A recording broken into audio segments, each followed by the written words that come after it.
All right, welcome everybody. Quick housekeeping note, I should say.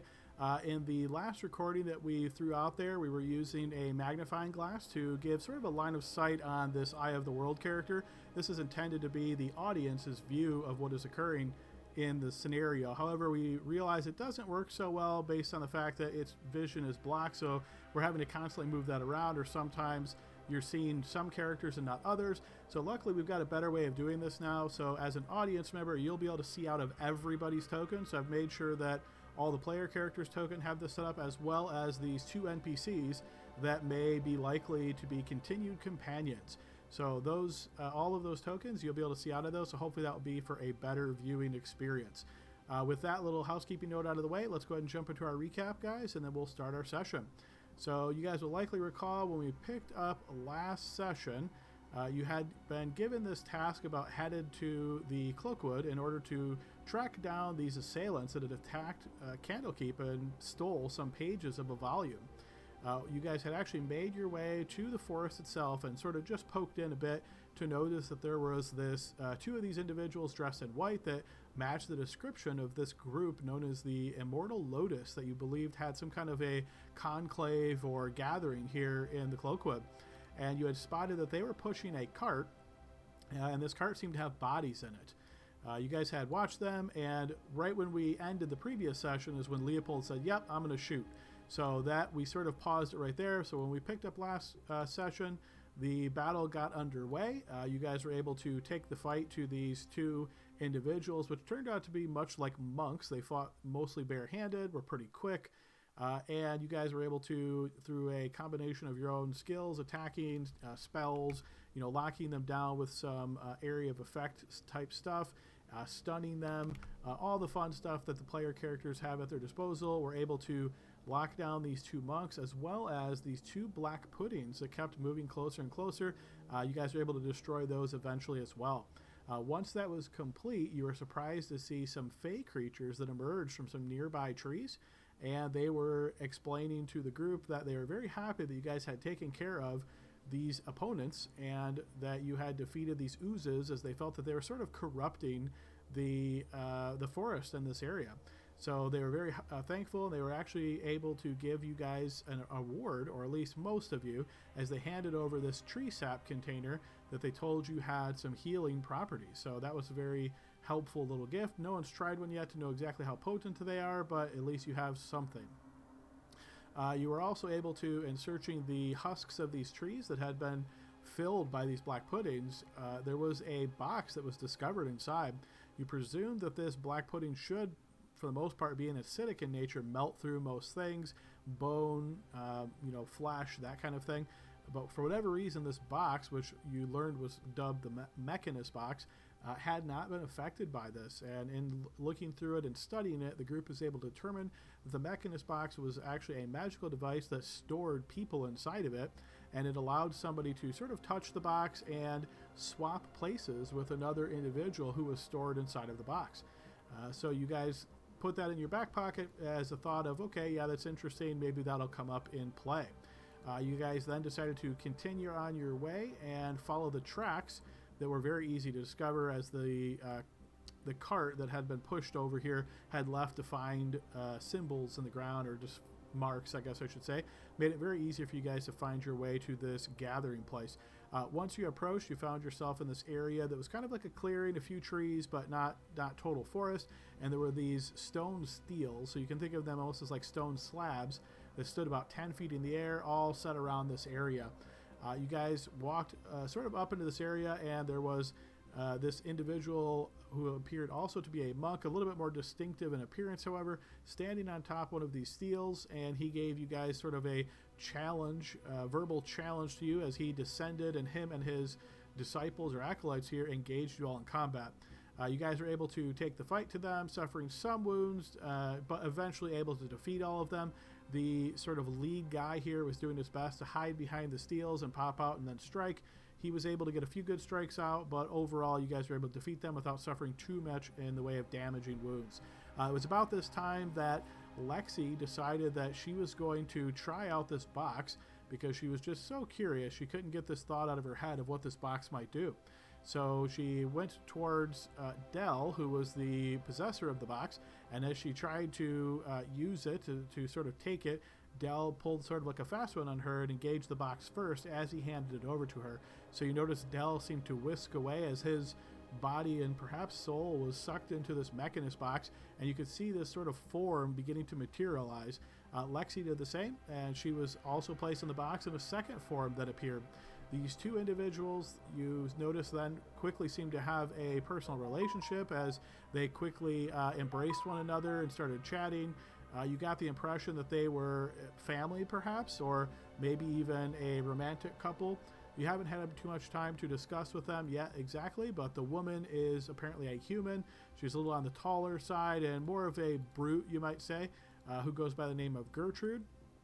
And then the man is a half-elf, a little bit more slight in frame, seemingly magically inclined, and he goes by the name Philarain. So the two of them, you guys were kind of surprised to see that they were here. They pretty much just told you that the box is very interesting. They both have different takes on it. Gertrude seems to be maybe a bit more happy to be outside of the box, where Philarain seemed to actually like the box. Not that he's scared to be outside of it, but told you a little bit that it's seemingly inside of the box, and you guys were able to deduce a little bit of this when you were researching the box. You're able to sort of have these dreams while you're in the box that mimic real life. So you can almost think of it as living a second life, though no time passes. You don't need to eat or drink or sleep while you're in the box. You're just sort of in a dream world. So it ends up being kind of a very different experience. For some, maybe it's great, and for others, they prefer real life. So with the two of them out, you guys quickly discussed with them and explained that what you were doing here, trying to engage these monks in some combat as they, you filled them in a little bit. They took these pages. I don't think you guys gave them all the details of like, hey, we're from Candlekeep and such and so forth, but enough that they were willing to assist you in this regard. And aid you as long as you kept the box nearby, because they seem to be somewhat attached to the box. With this underway, you guys decided to push on to the east. You spotted some more of these monks who engaged you in combat, and there was another sort of like leader here, you might say, a woman this time. She came forth as well, and she seemed to have these very nasty darts that she was throwing. When they would strike, there was an intoxicating effect, though I don't believe anybody actually fell ill to that effect, meaning everyone succeeded on saves that were targeted by this. You were able to dispatch these opponents as well, and also had spotted a large building here in this gathering that is actually shaped like a lotus. The front door seemingly is open, and you could spot a few figures in there before. For ease of play, I'm going to assume that you guys have quickly stepped off the path and gotten yourself sort of grouped up here on the outskirts, just a little bit out of line of sight of that, to give you an opportunity to perhaps engage the box once again and get our player characters back in the mix. So with that having been said, also Brandel summoned up an Arcane Eye that will be nearby him as well when we pick up, and he'll be able to use that if he chooses. Is there anything I missed here in the recap that anybody would like to add? Did you ever tell us the name of the woman with the scar on her face? I remember the silver-haired man's name was Steel Crane, but I don't remember if we heard the female's name. Yes, good question. So Steel Crane actually did this sort of bad guy speech where he named himself to you as being Steel Crane. The woman, however, did not. Perfect. All right, well, if there's nothing else, then as usual, with an entry to Brandel's journal, we'll go ahead and give Brandel and Lexi a inspiration to start the session, and I'll switch you guys over to the map that we were on here, and we'll pick up and get started. There was one thing that I missed, and I just remembered. We got a key, didn't we? You did, yes. When you defeated Steel Crane, you did find a red-handled key. And I was looking at my sheet. I do not have it on my sheet, so... Well, hopefully somebody in your team picked it up. If not, it's a little bit to the west.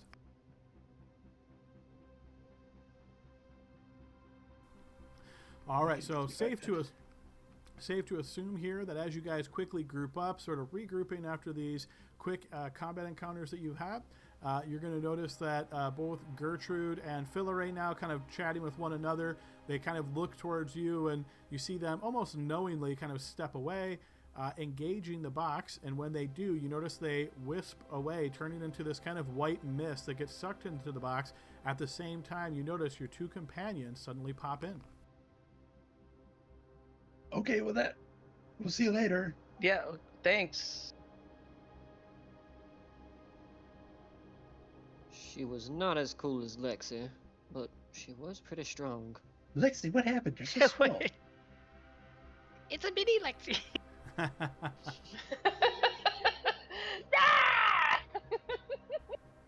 All right, so there is Lexi, and there is Dell, also mini for a moment. Guess that's them coming out of the box. Welcome back. What happened? Well, when you and Lexi touched the box, you went in, and two others came out, and they helped us out while you were in there. Oh, did they go back in the box? They did, rather Yeah, abruptly. Oh, You didn't see each other on like the way through, or like say hello. nope. It was I a do nice feel nap. strangely. Yeah, I feel strangely well rested. How much time does it feel like has passed for you? No time at all. Yeah. Just Just a curious. minute. You guys still have your old wounds from right before you went into the box as well. No, I wasn't wounded, but I do feel like I feel the same as when I went in. Okay. Well, the good news is the people that came out, they seemed kind. Honestly, they seemed to be pretty close together. I don't know if they. Did anyone catch their last names? Barely caught the first. Oh well, I'm sure we'll see them again. We'll have to ask them. They seem nice. They had plenty of opportunities to cut us down if they'd wanted to, and they never took the chance. I'm sure we would have cut them down first, but yeah, anyway, they seemed all right. Hey Adam, did I notice who of the two between Gertrude and Philorane, did I notice who went into the box first so we know who's position 1 and who's position 2? You get the impression that Philorane's in 1 and Gertrude is in 2. Perfect. Thank you. So anyway, we came in here. There's a bunch of monks. We more or less took care of them. More you're or caught up. less. You should have seen Grandvon. He stood there with Gertrude, surrounded by these monks. They just kept dealing damage, taking damage, and Ranvon just stood there like a champ. Quite impressive chap. I forgot to mention, yes, you got hit quite a lot. Good job. I wouldn't be standing here if it weren't for Tyr's blessing. He seems to. Oh, I think I might be one of his favorites. I like Torm more. But anyway, all right, they're taken care of. No one else seems to be rushing out to kill us. But we did see a few of them in the temple there. Yes, and Right. I can open my mind's eye and get a closer look. Maybe I can get into this building next to us and see what's in there. Go take a tour. But before you did, Brandon, did you pick up that key that we saw earlier? No, if I remember, Leo wanted it for some reason. I just picked it up. I didn't want it. But it was there, so I grabbed it. As long as we have it. Alright, now I'm going to try to be quiet this time. See if I can move my eye into this building, Adam. All right, so yes, you control your conjured arcane eye, pushing it towards the doorway here, and sure enough, there is a small enough gap. The eye, of course, cannot open the door, but it can slide underneath the sort of the base of the door where it meets the floor and get to the other side. Okay, and what do I see here, Adam? Yeah, so as you scan around, you notice this grand wooden building is constructed around ancient stone walls of a structure forgotten by time. This red lacquer door, which you just went through, bears a carving of a lotus floating above two open palms. Once the eye is actually inside and scans about the room here, the building's interior is one large space containing 2 rows of wooden practice dummies with some other furnishings pushed towards the back of the room. Scrolls are stored in lattices along the east and west walls. With a quick scan around the room, you notice through the eye a individual who seems to be connected to rope and is fainting and moaning, sort of in pain. Like tied to the dummy, or tied to a chair, or... He's more towards the back here, but there's kind of like a wooden pole, you might think of it as, that's kind of dug into the floor here. And then there's rope tying him along with chains around his feet. It certainly seems as though he is a prisoner. And what can I make of... Okay. So I can deduce he's a dwarf pretty easily. I would say that's a safe bet, yes. And does he have armor on? He does not have any armor on right now. He is actually suspended from thick ropes, stripped to undergarments, hanging limply in the bonds. Oh my god, suspended. That's horrible. Are there any other doors to this building? Not that you see through the eye. Okay. I'm gonna take the eye back out and let my friends know I see that in there. We must help him. Yeah, we So- gotta go help him. Okay, hold up. Hold your horses. Let me take a look around the corner.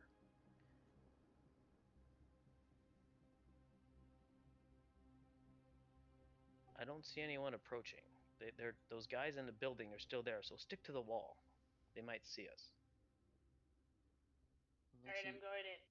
You go first. Let me follow Lexus so I can give him a healing hand if I need to. I can use mine to heal without casting a spell. I also have that ability, but that is great to remember, Del. Thank you.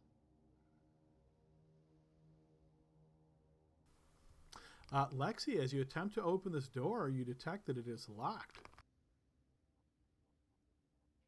It's not opening. Does it have a keyhole? Leo, does your key fit? As soon as I get around this dynamic lighting, I will get there. Hold on. I could just smash it. No. Leo will pop over and try his red wooden key. All right, as you wedge yourself over into that area, Leo, I'm going to slide you up next to this free space. You step up to here and try the key, and sure enough, it unlocks the door. Bingo. He'll Quickly. open Damn it. it. Inside, everybody. Shut the door behind us. I wanted to smash it. I'm sure there's more doors. It's okay. Ranvon, grab that door. You mean close it? Yes. Interact with it. All right, because this is a locked one, just 1 second as you step up close to the door and close it shut here, Ranvon. Well, it's heavier than it looks. Just hold on.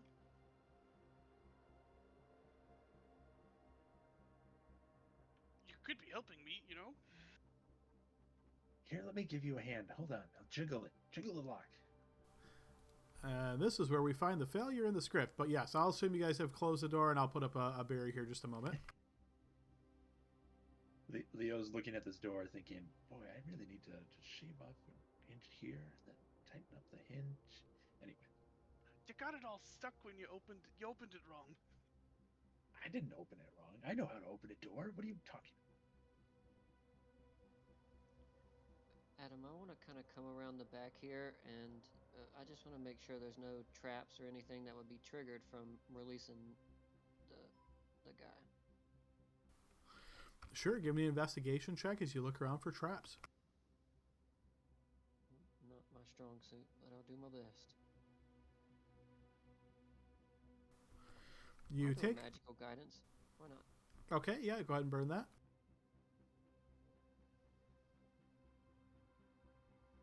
Try again.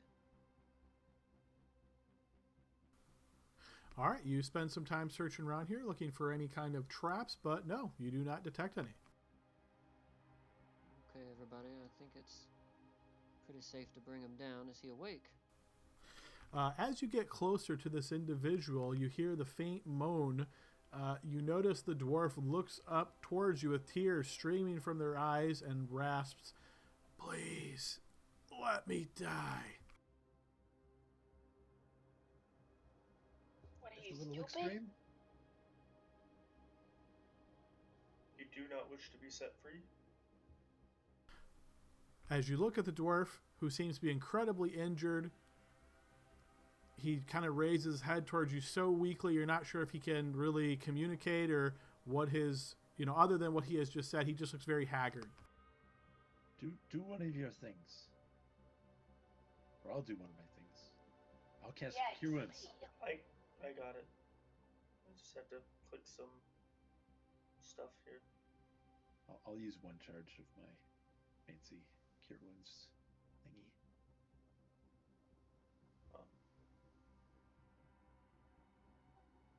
Hey, who's? Thank you, Adam. Yeah, sorry, I had to move the eye. I was like, wait a minute, how come they can still see outside? But then I realized your eye was out there, so okay.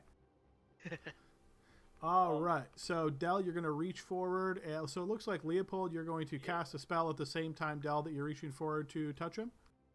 Yeah. We'll both hit him, I guess. So I'm trying to make sure he doesn't have any poison or diseases to cure him of that.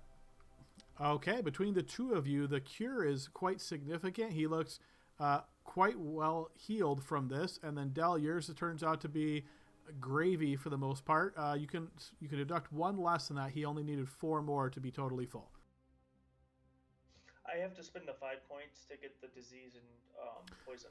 Oh, okay, got it. So you want to choose to, let's see. So you're choosing not to heal, but to try to cure the target of one disease or neutralize a poison? Yeah, and it says you can neutralize multiple poison. Okay, yeah. So I'll do a disease just in case. All right, so the heal goes through. He looks pretty good here, and then you reach forward and also touching and purging of any diseases that he may have upon him. He does not seem to have any diseases. When this healing power goes through him, though, you notice his eyes kind of flash open even more, and he, who are all of you? Well, I'm Lexi.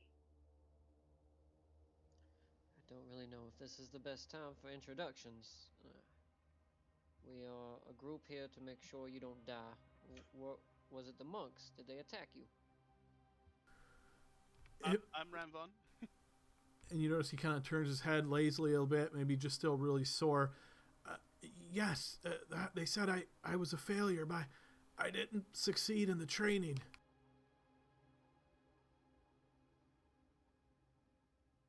So instead of training you more, they were just going to let you die? Master Bachmai says failure cannot be accepted. Only the strong can be accepted into the Immortal Lotus. So you're a disciple one to be. And you see he turns his head a bit and he says, I know how it must sound, but you have to understand, I was sort of trying to blend in here, you might say. Please further your explanation. Well, you see, I was with a group of adventurers, and we were out in the mountains. We weren't doing so well. This beggar then showed up and kind of encountered us, and it was really strange, but the beggar said that he knew of a place that we could go and we'd be taken care of. That there was like supplies and a place to rest. So we followed him, and he took us here. And at first it seemed all normal. It was obviously different, but when we got here, then it wasn't before too long that my companions and I were separated from one another. And they took us to different areas, and they started telling us about the philosophy of the Immortal Lotus, and it went on and went on like this for days. I didn't really get a chance to see my other friends, and when I asked, they kept telling me that they had failed or they were traitors, they had turned against them. I realized pretty quickly that this is like some kind of cult or something, so I tried to buy into it, and the only way to save my life, of course, I told them that I had been missing something in my life all these years, and maybe this is what I had needed the whole time. Can I insight to see if he's lying? Sure, yeah, give me an insight check.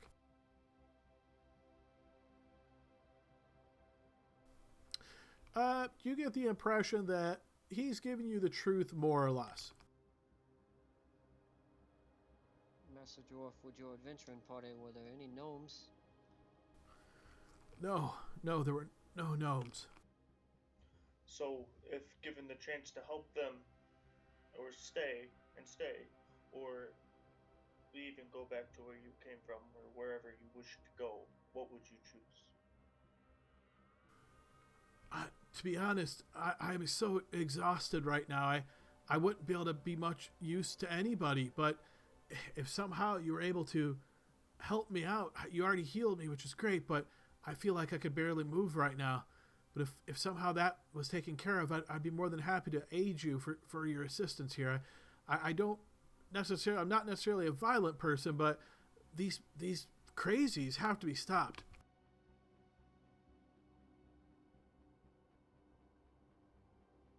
I'm not gonna waste my charm of restoration on this dwarf.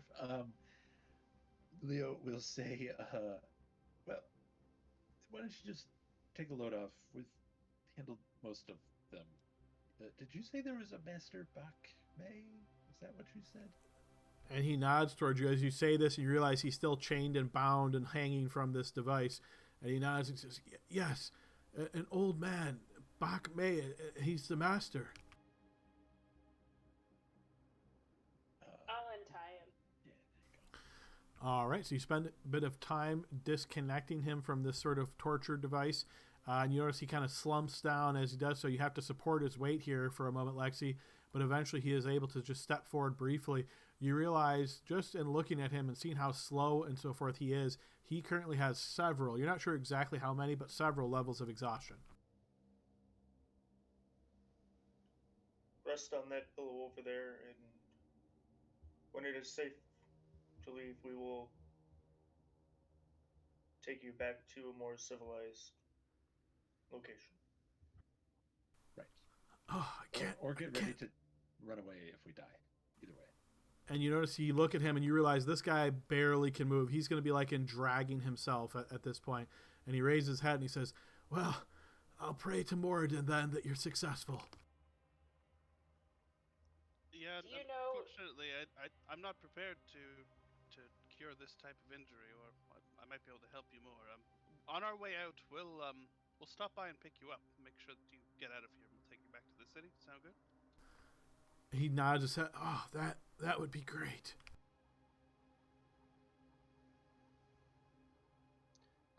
Without saying anything to him, Adam, thinking back to the tree sap that the fey creatures that came out of the trees gave us, do I think that maybe something like that could help? Well, unfortunately, nobody has identified that yet or tried it, so you have no idea what it does. They told you that it has like restorative properties. You might presume that's healing hit point damage, or maybe it's something else, but without identifying it, you won't know. I'm not gonna spend it on somebody when I could use it to heal somebody else potentially. So, just thinking. Sure, yep. And also, just as a quick FYI, as you guys are kind of scanning about this room after interacting with this dwarf, you can see over on this table here, there is a short sword and a long bow with a quiver of what looks to be about 20 arrows. Do they look ninja monk style, or are they more your typical adventurer sword? They don't look to be any way monkey, right? They certainly look to be standard issue type equipment. Okay. None of the men we fought outside were using weapons like that, right? The leader had darts that she threw at me a couple times, and the rest of them tried to hit us with their fists. And if you recall, Steel Crane actually used a 9-section chain, I believe it was, to try to smack at you guys. Oh, but that was a typical monkey weapon. Yes, that was. Are there any books around here, Adam? Not books, but you do notice that there are some scrolls around the area, sort of stuck into the lattice work on the sides of the walls. Can I just discern what the scrolls in general are about? Sure. So you want to pull some of these scrolls off, kind of read them, and try to see if you can get an understanding of what they are? Yes. All right. So you take a moment to pull one of these scrolls out, carefully unwind the tie on it, and sort of unfurl the scroll. And you can see as you begin to read this, it seems to be almost like a monk mantra. So you start noticing, like, the power comes from within, and, discipline is where you will get all of your strength. It's a lot of sort of monk type reinforcement of a monk style. You get the impression that these are sort of inspirational texts that trainees here in this room would be expected to read and absorb their teachings and sort of make them better monks.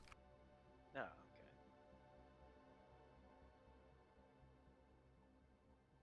Do I think the same thing of these scrolls on this side, Adam? If I pull a couple, does it look like it's all the same kind of material? Yes, after spending another minute or so searching through this, indeed, you get the same type of impression. I'll take a couple and shove them in my bag. I might be able to use them to sneak in back into Candlekeep or something. Leo will grab that sword and longbow and arrows and hand them over to the dwarf. Why don't you just hold on to these in case you need them? Did we get his name? No, nobody asked so far. But he takes these from you and he looks up at you and he says, yes, these were mine. They put them there just out of my reach in a taunting fashion. Sounds like a bunch of assholes, these monks. What's your name? Sorry. I am Karbeck. Well, nice to meet you, Karbeck. Leo will introduce everyone that hasn't been introduced yet. And so that's us. And he nods at you and he says, if you guys get me out of here, I'll definitely owe you a drink. Karbeck, we have the key to this building. We could lock it on the way out to make sure nobody comes in if you just want to try and sleep, or we could leave it open so if something happens, you could try and run away. I don't think I would get far at all in my current condition. If you can lock it back up, that's probably for the best. We'll do. Before we go, Bachmai, or Karbeck, about Master Bachmai, did he or she have any weaknesses that you could tell? You notice he looks towards you as you ask this and he says, I didn't spot any weaknesses. He's far faster than you would expect for a person of his age. He looks like an old man, but don't be deceived. He's quite capable. Is he a spellcaster? No, I think he's like a monk. Okay. Before we open any doors, you guys will see Frederick kind of take more of a still stance and then snap his fingers, and this zap of light will kind of fly over Lexi. Think of it like a UFO light that just happens really quickly. I'm going to do my healing light ability, Adam, before we go fight anybody. Oof, okay. I'm going to use my empowered healing ability, Adam. Which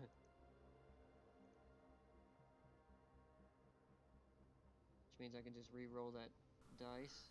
Okay. Okay,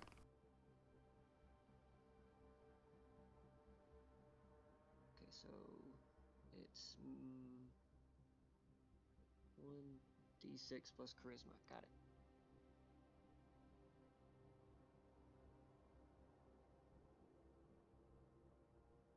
Okay, that'll be 10 hit points to Lexi. And then Thanks, he kind Frederick. of opens his eyes and says, I think you should be able to take down an old man, Lexi. Well, I'll give him hell, if not.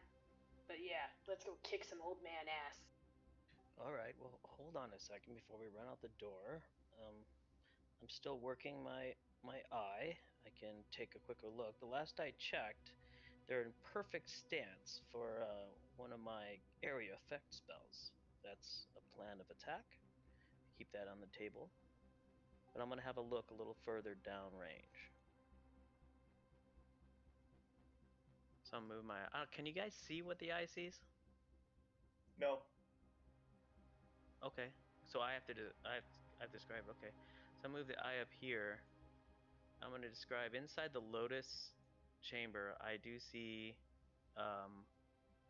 3 monks, and I see that old man they're talking about. He's behind a tree. Is that what I see, Adam? In the center there, it's almost like a floating garden where you notice a lot of different flowers and things in a pond.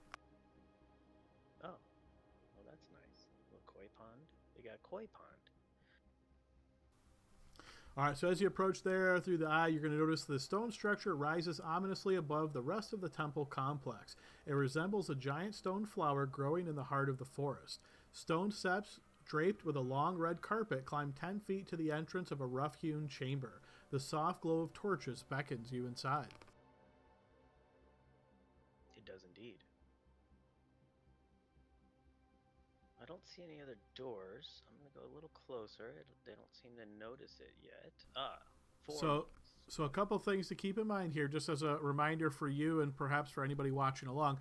A, remember that the eye technically can only see 30 feet. We don't have the ability to limit that in roll 20, but you're only able to see 30 feet from the eye. It literally stops right there, and you won't see anything beyond that. So my assumption here is that you're moving in closer. Second, remember the eye is invisible, so unless somebody has the ability to detect invisibility, they're not going to see the eye. Yeah, copy. Okay, then since I said I want to see it, I will move it in where I could see it. Okay, there.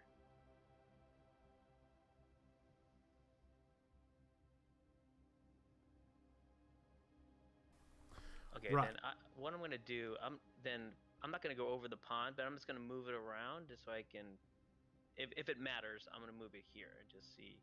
Now I can see him. As long as you're within 30 feet, yes.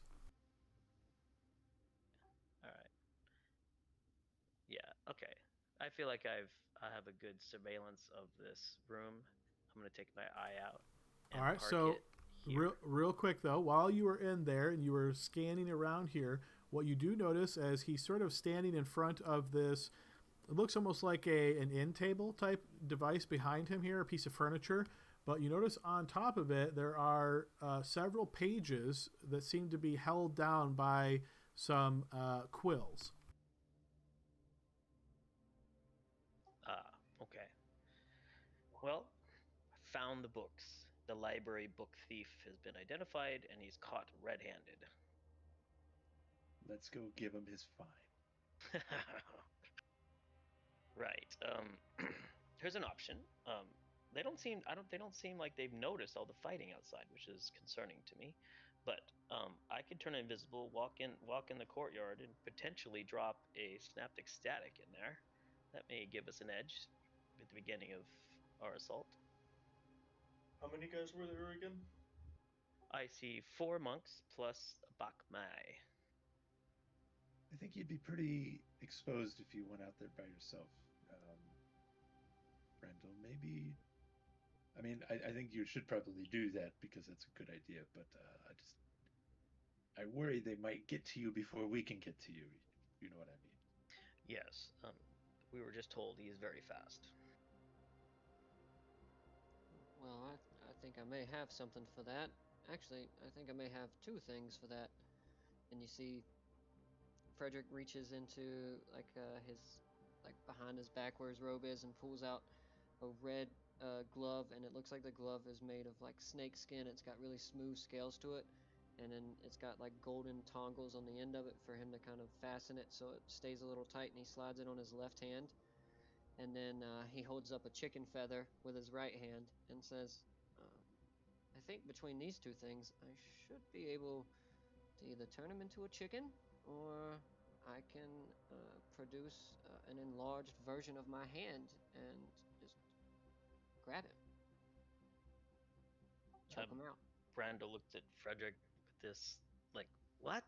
Yeah, I've learned a few new tricks, Brando. I can polymorph him into a chicken, and we can take care of his minions, and take care of him. But Okay. if it doesn't work, it doesn't work, you know? I'm certainly not going to complain having some people in front of me before I cast my synaptic static, that's for sure. Why don't we just go out there together and then we don't have to worry. Yeah, Yeah, I'm. I'm with Leo. What's wrong with what we've been doing, where we just kind of stroll in and we get hit and then we heal up and we keep hitting? No, Yeah. that's an excellent plan. Yes. Yes, I like that one. We did survive Avernus with that plan. Very well. Well, I didn't survive it, but you know what I mean. I didn't want to say it, but All right. So I'm opening the door. Dell is gonna cast Armor Agathis on himself at 4th level. say what? I didn't know Dell was Warlock. Hold up, Lexi. Wait for us all to get out. All right, go ahead and burn that slot there, Del.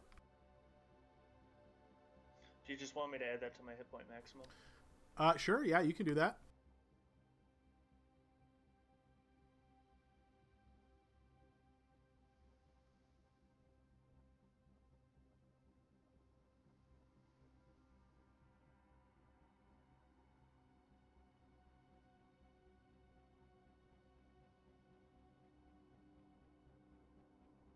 Leo the door. Yeah, Leo will shut it and lock it. Maybe. All right, so your attempt to close the door here. Yes. Oh, looks like you got it. I loosened it for you. It seems like it's just been like moisture has gotten it a little tight. We'll have to fix it later. You had it all jammed up when you opened it too far. If it jams up when it opens that far, then it shouldn't have been. Oh, never mind. We'll talk about this later. Lexi's running ahead. Come on, guys, let's go commit some murder. No, when you say it like that, you make us sound like the bad guys. Are we the baddies? Wait, what? No, we're the good guys. They're the ones stealing library materials. Everyone's a good guy of their own story. I'm having an existential crisis right now. These guys murdered before we murder them, so it's justified. Can we just say that we're apprehending them instead of murdering? Nope, I'm gonna kill him. I decided. We're bringing justice. It's justice. See, look at how Dell says it. It seems nice.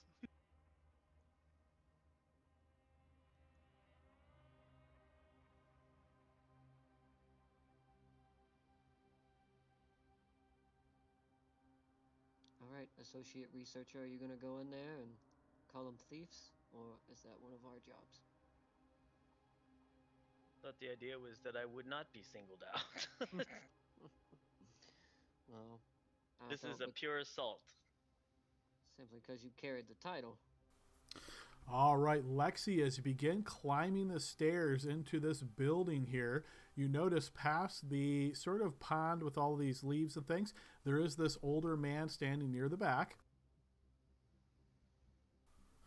As his eyes come to focus towards you as you have gained his attention walking up these stairs, you notice stroking his well-kept white beard, the old man begins to mock you as his students take up fighting positions around the chamber.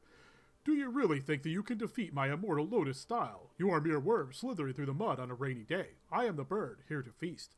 Bachmai enters a low fighting stance. His arms and hands move in a flurry, displaying unnatural grace and agility for a human of such advanced age. I have no weakness, no flaw. Show me your so-called powers. And with that, we will roll initiative. I don't want to be like cocky, but I want to wipe the floor with this guy so that he has to eat his words. But after Adam warned us that we may come into situations where we get our asses kicked, I'm a little worried. Brand new music for tonight's battle. So Brenda will say, let's try not to get sucked in too much. They'll surround us. Ranvon knows. Wow, music a little loud. Hopefully that didn't blow anybody's eardrums out. I think I've got it set to a good volume now. It's not working at all. All right, so I'm going to just do a double check on our initiative order here, get rid of anybody that shouldn't be there. Okay, excellent. And the quickest to act is actually one of the students who is going to rush forward.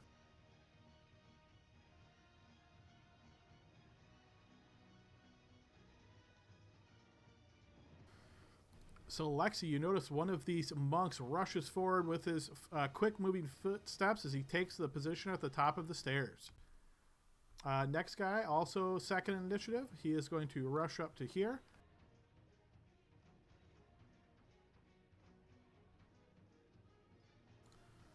All right, third guy is going to continue on, getting, not that far, getting to here. Fourth guy will make it around to there. As we move to Ranbon's turn. Okay, let me start clicking some stuff. I'm going to use this. But I'm only going to do that after I move. So I'll move here. Oh, my token lock's on. Yeah, good call. There you go. Boom. I'll move here, and then I'm going to cast Bless as a bonus action with Embodiment of the Law. To Bless. Lexi, Dell, and myself. All right, everybody go ahead and add an icon for Bless. Make sure that's on your sheet checked so all the modifiers are in place.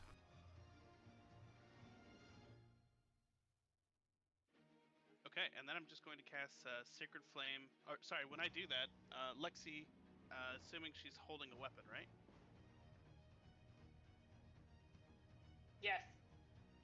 You can attack the guy behind you with your reaction if you'd like. This guy.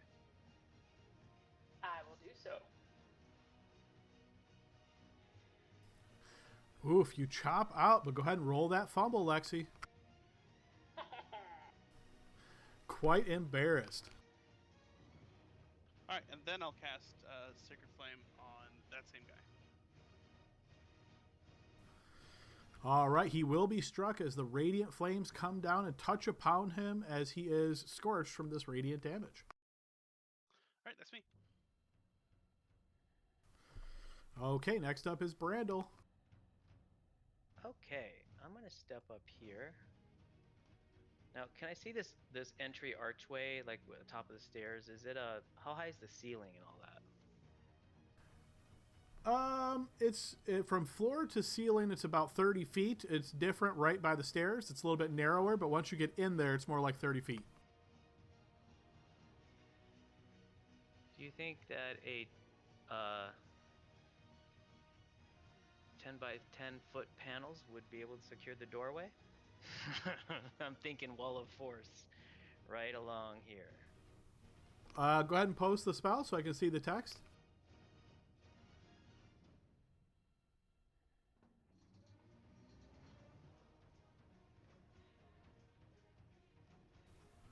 I would say absolutely, yeah, up to 10 foot by 10 foot panels. So yeah, that would not be a problem to do that.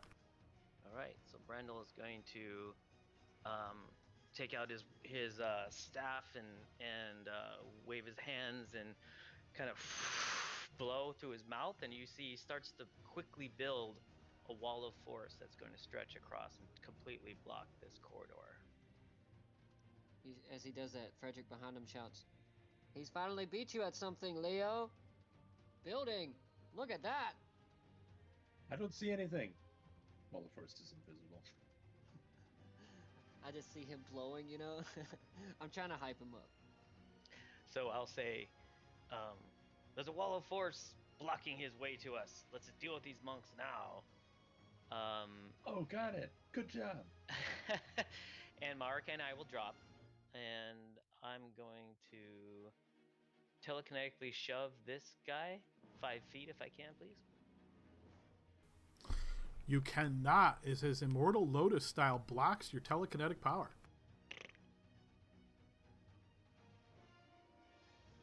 I'm gonna move back there, and my turn. All right, from across the way, Lexi, you're going to notice moving pretty quickly as this old man, as he rushes up, gets up to here. You notice as he tries to step a bit closer, he hits into something. He kind of waves his hand quickly at it, and then you notice he steps back around. And then we'll move to Lexi's turn. Alright. Lexi's gonna rage.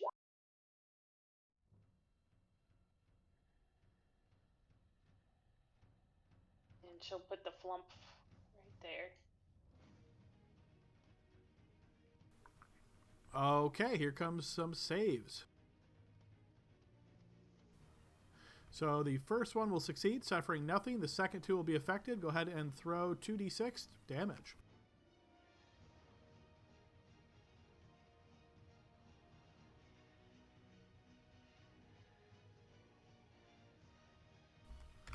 All right, so as the flump explodes, both of these monks are damaged a bit by this force. Okay, and Lexi will slash out at that one with her battle axe. And I'm sorry, was this the one to your northeast, Lexi? I guess directly to my east, that one. Okay, perfect. Yeah, you line up a shot directly to the east. Go ahead and make your attack. Yes, this chop will connect as you slash in and wound him. Alright, I'll take another stab at him. All right, you follow this up with an upwards cut connecting on his leg and wound him again. And I'll end it. All right, Leopold's turn.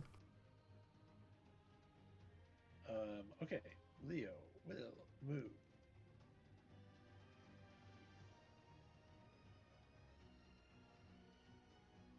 There.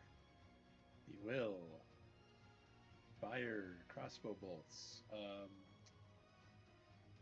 Let's try good old sharpshooter at the one that Lexi was hitting. Here comes one. That one will That's gonna miss. Yeah. Let's try two. That one will Oh. also miss. Leo say, "Oh shit! I hit something in my eye." Anyway, Silver, go get him. And Silver will dart forward. She's gonna get into it so that she can help Lexi out a little bit more. Silver is going to try and bite the one that Lexi has been hitting.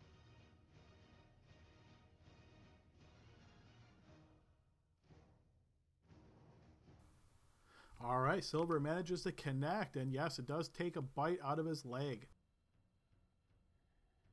Yeah, Silver is growling, and that is my turn. Okay, next up is Frederick. Okay, Frederick's going to step to here, getting out from behind Ranvon, seeing these guys behind Lexi, knowing that she's kind of vulnerable in the flank. He's going to do his little key blast, and he's going to punch 3 blasts at the guy directly behind Lexi. And by behind, you mean to the west of Lexi? Yeah. All right, first blast does indeed connect. Second blast coming, That one will connect as well, hitting him in the shoulder. and then one more. Last one also manages to connect, hitting him in the thigh. Great, and then I'm going to continue my movement to here. And as a bonus action, Adam, I'm going to do this. And I'm going to transform 2 sorcery points into a first level spell slot. Okay. And that's my turn. All right, then next up will be Dell. Okay. I am going to use my action to channel Divinity, Conquering Presence. All right, go ahead and post that one for me. Okay, here comes some wisdom saving throws, starting from top to bottom. DC 17. All right, the first guy will fail, but the next 2 will succeed. So the first guy is frightened of you for the next minute. Okay. So then I will move here, and he cannot move because of my Aura of Conquest. All right, yeah, go ahead and post that one for me as well. Okay, yeah, that sounds right. And then I will... Where'd it go? spend 2 sorcery points to booming longsword this guy in the flank with Lexi. Yeah, this guy right here. All right, so you're going to quicken this so you can attack it as a bonus action. Yeah, go ahead and do so.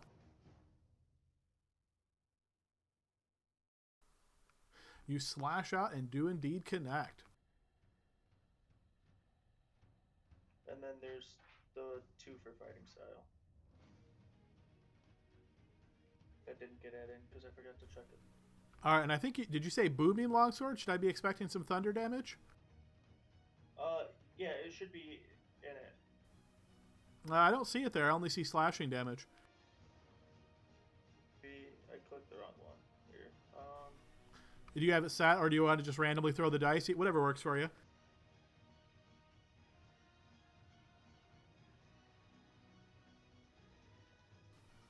All right, so I'll take just the thunder portion of that one. Yeah, so as the blade smacks into him, wounding him, sheathing him in this energy and sort of not shocking, but hitting him with a boom, you might think of it as this force through a loud, thunderous sound.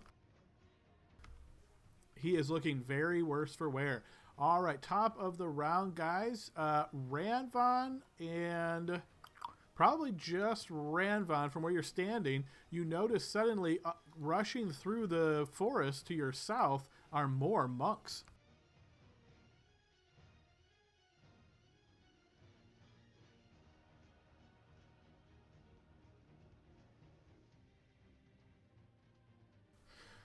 All right, now we start at the top of the round with this monk here who is fighting off against Lexi. So Lexi, you're going to notice he strikes out quickly.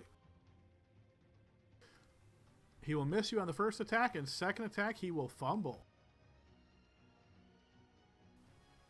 All right, so his turn is over, and he is surprised until the end of his next turn. All right, next guy in the flank attacking Lexi. That will manage to connect. All right, punching into Lexi for 8 points of force damage. Rage, so we'll cut that. Or actually, no. You're not the bear barbarian, so that will be 8 solid damage. So 8 damage to Lexi, and then a dexterity saving throw. Okay, and I'd also like to use my unstable backlash. So this is a reaction, I believe, right? Right, and Yes, you've already actually used your reaction when Ranvon allowed you to attack with his special ability, so unfortunately won't be able to do that. Oh, okay. Noted. Sorry. All right. That was on my turn, though, and her turn's after mine.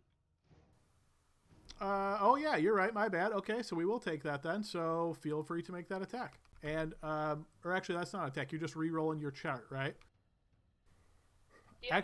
And I think I added a way for you to do this, Lexi, independently, so you don't have to keep throwing the. So yeah, if you look in the rollable tables, I think I was going to mention this to you last time, but if it's easier, just do it the other way. I'll walk you through it before next session. Okay.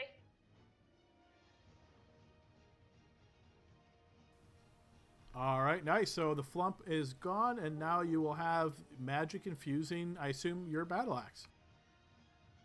Sweet. All right, thank you. All right, so that was, let's see, he had struck out 1 time for damage, and you succeeded on your dex save. He will then attack a second time. And your AC is 19, so that one is going to miss. This guy here is frightened, so he's attacking at disadvantage, but he will attack Lexi twice as well. Both of those attacks will fail. Now he's going to get another wisdom save to try to shake off the frightened effect. DC 17, you said there, Del? Yes. All right, he is still frightened. All right, coming up from down here will be this guy. He will rush to here, spot Brandel over there, pop up, and attack Brandel. Oh, shield to hit that. All right. Hits. So the first one will miss you. Second one will also miss. Sweet. All right, this guy will also take advantage of the flank, attacking Lexi. First one will miss. Second one will connect. Go ahead and roll that dex save again, Lexi. Okay, this time he manages to knock you to the ground as you fall prone. He will also deal 10 points of force damage to you, Lexi. as we move to Ranvon's turn. Okay, Lexi's prone now. She is, yes. Okay, gotcha. Let me see here then.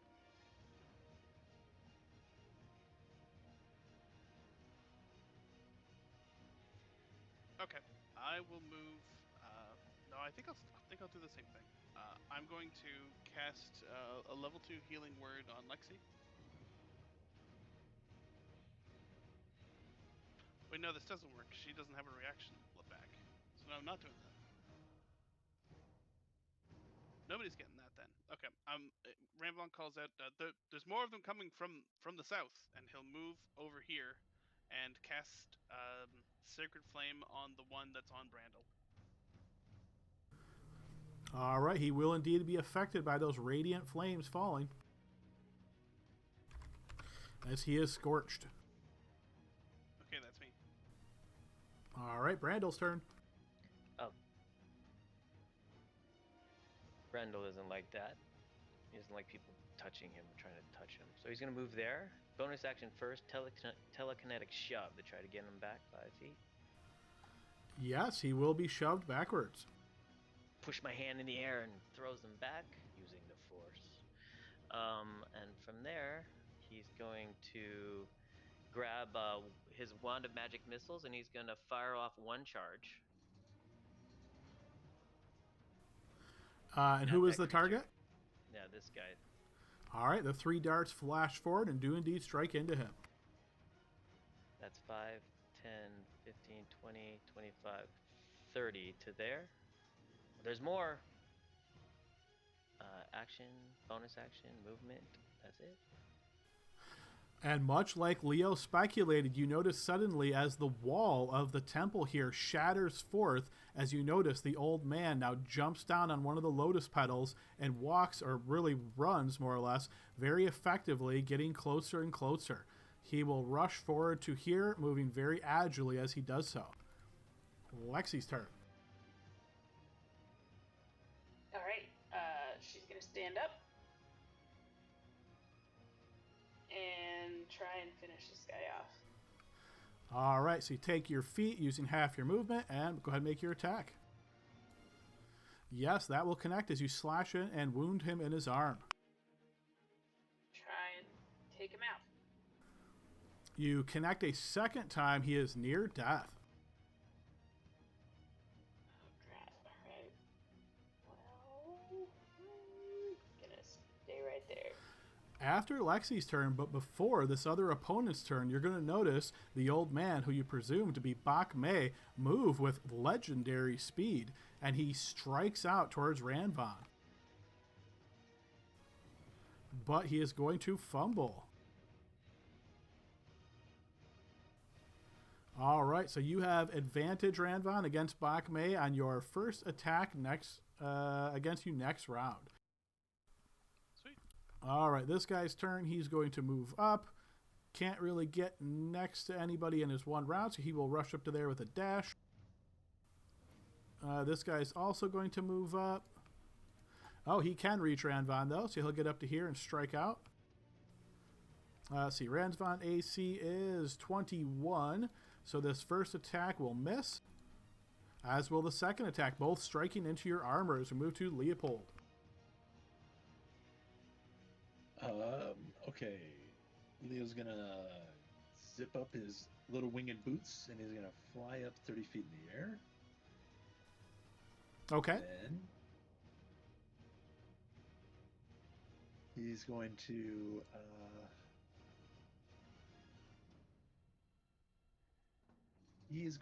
fire a crossbow bolt, a regular one, at this guy to Lexi's west. Coming up. Yes, that bolt will connect, and he drops dead. And he will fire a second crossbow bolt at the one to Lexi's east. Regular. This one, however, will miss. Wait! No, I don't have anything. But I do have a dog, a wolf dog. Silver is going to try and follow up and bite this guy, the same one. Yes, this will manage to connect, and she is able to drag him to the ground in death. Excellent. I'm just trying to think if there's a more optimal. Yeah. But Silver probably can't move in between the two like that, right? Because of the guy down here blocking. No, I'd say Silver can move there. Okay. Yeah, Silver will move there, prepared to guard Lexi with her life. And I think that is all of my stuff. End of turn. All right, after Leo's turn, but before Frederick's turn, you're going to notice Bachmai moves with an unnatural speed, provoking no opportunity attacks as he moves to here. Frederick, your turn. All right. As I see him running in between me and Brandel, I kind of like lean backwards, and then that hand with the snakeskin glove on it, I'm going to reach it out towards him, but not try to actually grab him. And you see this large spectral hand kind of appear out of nowhere, and I'm going to try to grab him with my massive hand. So I'm going to cast this at him.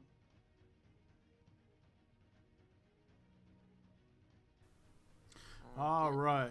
So use your action to conjure up this spell, and you try to target him. So I believe this has different effects you can choose. Which of the effects are you trying? Yeah. Also, I did not see something to use, so I figure I could just use spiritual weapon to kind of represent it. Yep, that'll work for now. Okay, perfect. And then I'm going to use the option called Grasping Hand. So the hand attempts to grapple a huge or smaller creature within 5 feet of it. Okay, so it says make a check with the strength, with the hand strength contested by the strength athletics of the target. All right, so you're going to try to grasp him. So go ahead and make an athletics check as the hand. I don't think I have the sheet. Do you want me to just do like a D20 roll and add the modifier of the hand? Yep, yeah, you can do that.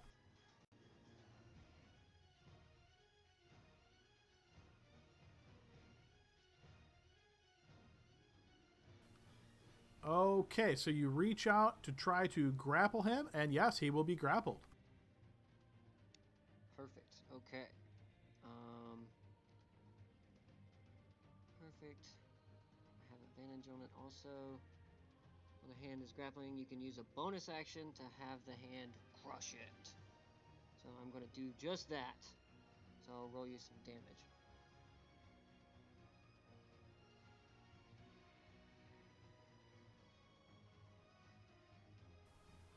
All right, yes, you'll notice he is wounded as the hand begins to constrict and crush him. Perfect. And I'm going to say, all right, Brenda, I've got him. Move back. I'm going to move here and then kind of... Oh.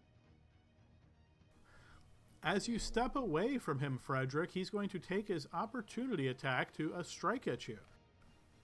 All right, so he is grasped. I don't think he's considered restrained, though, so he's just grappled.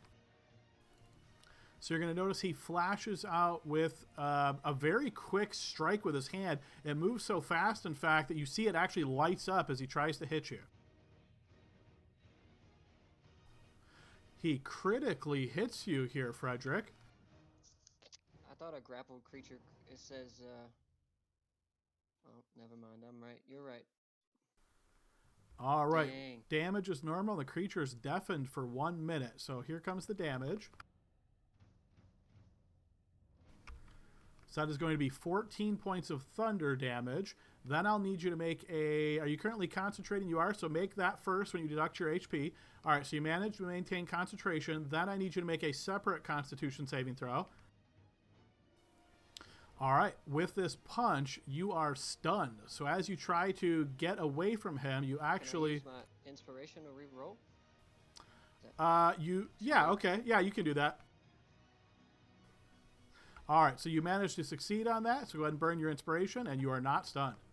Okay, inspiration burned. I deducted the thunder damage, 14 points, right?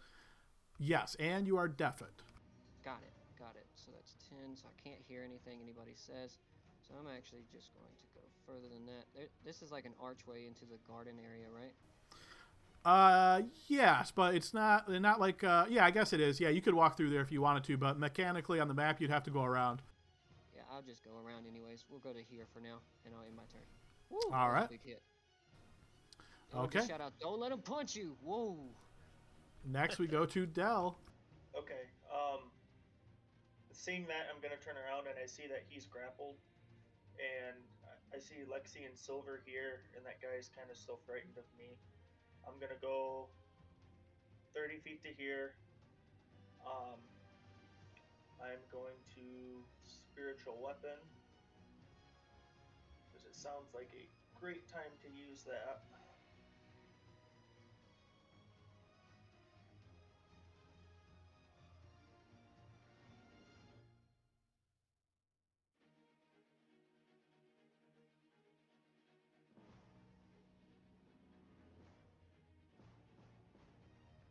So this is against the old dude. All right, that will indeed connect.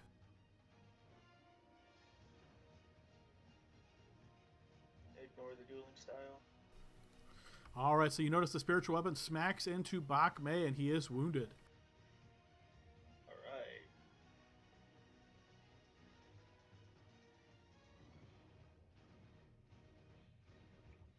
Alright, so now I'm gonna Moon Touch Longsword.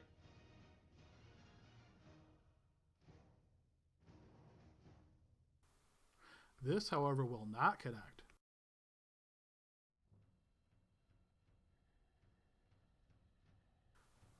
All right, you follow that up with a second attack. That one does manage to connect. Alright. So.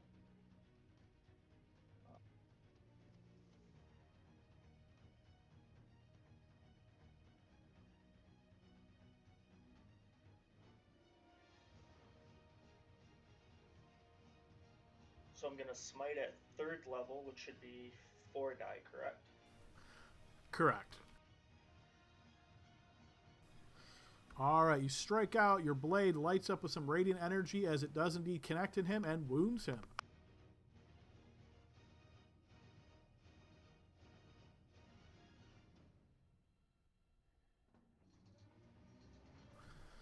Okay, move to the top of the round. We've got several, or a few, I should say, monks here. So this one is going to strike out at Lexi. This punch will come by, but just miss you, Lexi, as he tries another one. That one does manage to connect. So that will be 8 points of force damage and another dexterity saving throw, Lexi. All right, you managed to maintain your feet. Move to this guy. He also strikes Lexi. That will miss. Follows it up with a second attack, which connects. So that will be 6 force damage, another dex save. This time failing, you will fall prone.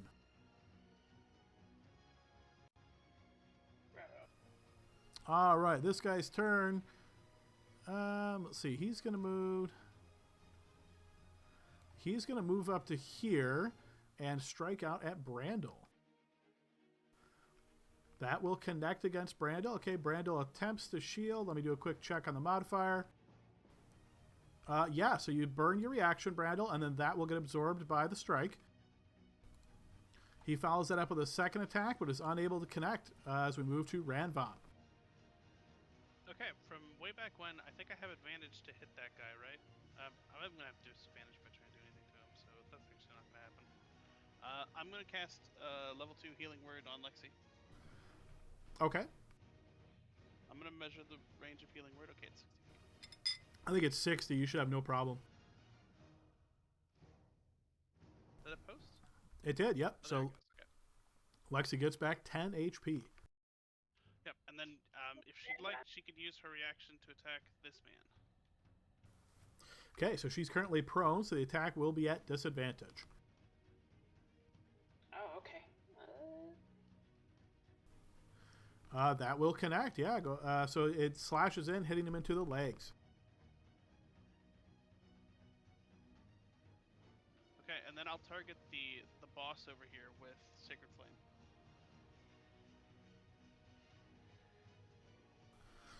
All right, you conjure down a sacred flame, but he nimbly dodges out of the way. Focus on him, we can get the rest after. Okay, Brandle's turn. Okay. Good grief. I'm going to. So, I know he has legendary actions, Adam, but just a question here. Do reactions recharge at the start of a turn or at the start of the individual's turn? Unless there's something special going on, you get your reaction back at the beginning of your turn. Okay.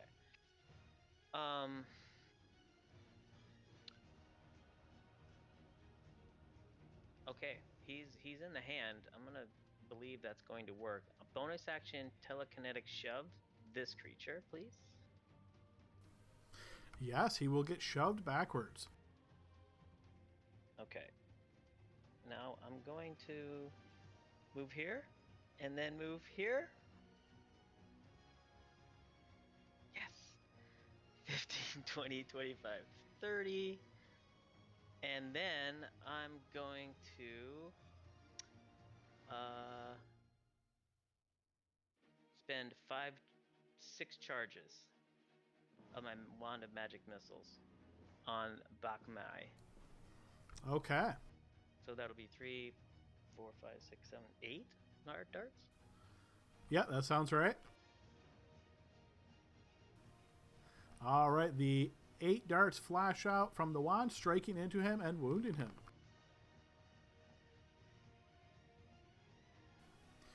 Okay, we move to Bachmai's turn. Okay, so let me double check the hand real quick.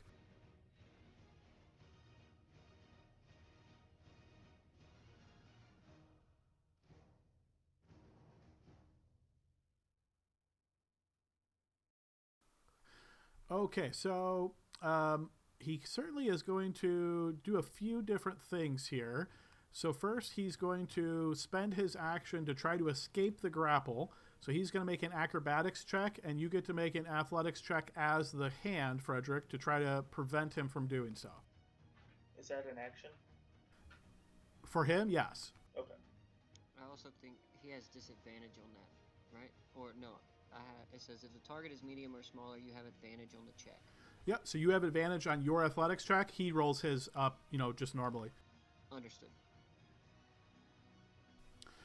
All right, so he does manage to escape the grapple. So he's I gotta give him my advantage. Hang on. Oh, okay, my bad. Yep, so he does manage to escape the grapple. So that's his action.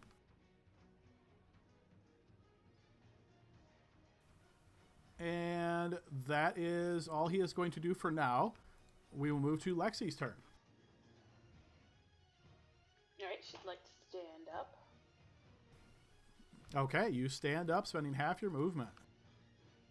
And she'll slash out at this one. All right, you swing at that one to the north. That will indeed connect. I will try and hit him again. All right, follow this up with a second attack, which also connects, bloodying him up on both sides of his body. Alright. Okay, at the end of Lexi's turn, but before this guy's turn, Bachmai is going to use his crane step to move without provoking opportunity attacks. All right, then we move to this guy who's currently fighting against Ranvan. He'll step up here to take the flanking position and strike out at Ranvan. With flank, that will hit Ranvan.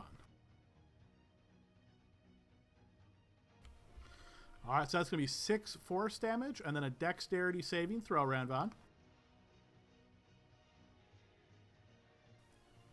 All right, you managed to maintain your feet as he follows up with a second strike. That one, however, will not connect. This guy is going to do the same against Ranvan. First attack misses. Second attack also misses as we move to Leopold. I just realized I could have totally disadvantaged one of those attacks on Lexi. Sorry about that, Natalie. I forgot. I was looking at other Damn things. it, I know. Leopold! I know. Well, I'll do that the next go round. But for now, since this is a nimbly looking mofo, I'm gonna not sharpshooter him, and I'm gonna try and hit him with some crossbow bolts. Actually, I'm gonna leave Silver where she is, and I'm gonna bonus action cast Branding Smite to get a little extra damage on my first hit. Okay, if I actually hit. So here we go. First crossbow. All right. As the bolt flies out towards him, you notice he attempts to deflect it. Oh. I guess he's a monk. And does so, knocking your missile just off and does not hit him at all. Well, fine then. How about now? That one, however, will manage to get past his defenses and strike. I believe that 4 radiant damage, which kind of sucks, is going to get added into there too. We'll actually roll that separate because that would have actually been on the first attack and he would have already reduced that damage. So we'll see if it adds up to enough to do any actual damage to him. Oh, well, I did. It's above, so it was... Oh, okay. My bad. 14. Gotcha. So I saw it there. Yeah, so he suffered no damage from that, and that would end Branding Smite. Bummer. Second one does manage to penetrate, though, and wound him. Okay, yeah, that's... 1 second. Yep, nope, that's it. That's end of Leo. All right, after Leo's turn, but before Frederick's turn, Bachmai is going to use legendary action to strike Brandel. Brandel, haven't you already shielded this round? Yeah, so I guess it's still going, right? Right, so he strikes out towards you, but it does indeed smack into your shield here and does no damage. Okay, Frederick's turn. Okay, Frederick, kind of holding his left hand up in the air at like that awkward angle, kind of mimicking the hand's movements. He's going to pull it to the east. Here we go. Oh, for some reason, can't grab my spiritual weapon template. Maybe it's because I can't see it all the way. I'll just move it up. Yeah. Cool. Yeah, and then I'll just bring it in to do another grapple on him. All right, so I assume this uses your action once again to do this? No, bonus action to move and cause it to do something. Bonus action. Okay, nice. All right, so here comes his... He has to try to resist this with strength, I think I remember it saying, right? Yeah, it's an athletics check. So you're using the grasping hand, right? Yep. Oh, okay. So, no, I read this wrong last time. So it says you use the hand strength score to resolve the grapple. So he can still attempt to resist this with acrobatics then.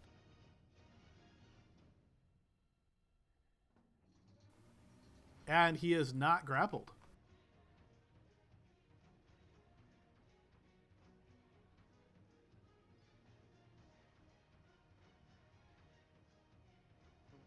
Okie dokie. Alright. So now that I've moved it, I'm going to move 5, 10, 15, 20. I'm going to move to here. And I'm going to fire off...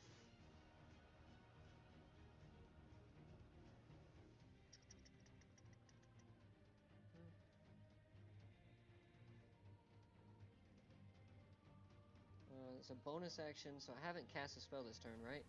Correct. Because I moved that spell already. Yep, yeah, that's an already existing spell, so. Okay, so with that hand floating in the air, you see Frederick kind of Thanos snap also, and he's going to direct this at Bachmai. So he'll need a charisma saving throw.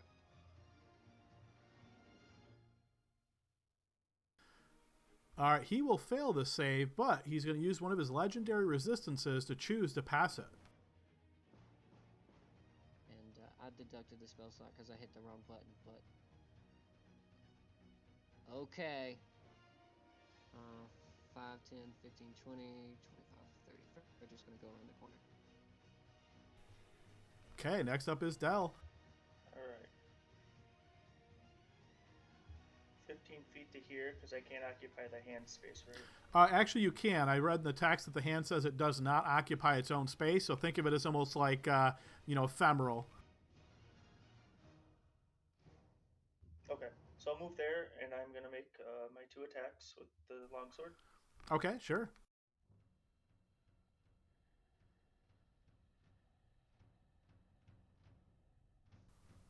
Nice. First is a crit. Go ahead and roll that crit.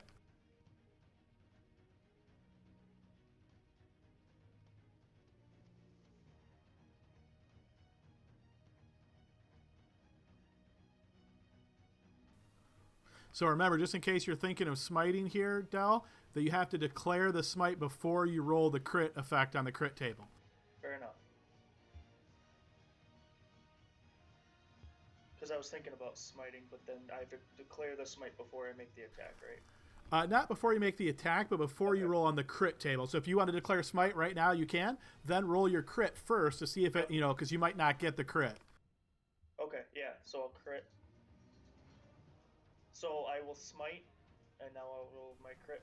All right, and what level smite are you doing? Just a first level. First level smite. Okay, yep, go ahead and roll on the crit table. So then that would be slashing, right? I would let you pick either that or radiant, your choice. Radiant. Right, so unfortunately this is not a crit now, so you would just roll it as normal. Okay. So your regular attack plus first level smite, which would be 2d8 plus your regular attack.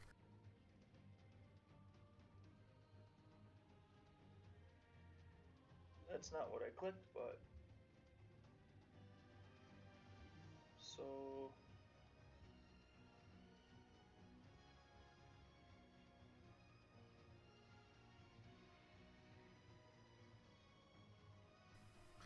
All right, so you slash forward, hitting him with this radiant damage and your blade. Del, how would you like to slay Bachmai? Decapitation. All right, with a swift swing, the blade singes right through his neck. You notice the first look of shock in his eyes as he realizes he is dead, and his head goes flying off of his shoulders and pounds against the wall. And then I'll turn and look at Brandon and be like, fitting for a book thief. Yes. And then bonus action spiritual weapon on this guy flanking Ranbon. As Del yells out, "Submit, your leader is dead." All right, spiritual weapon floats over there, striking out. Does manage to connect on this guy.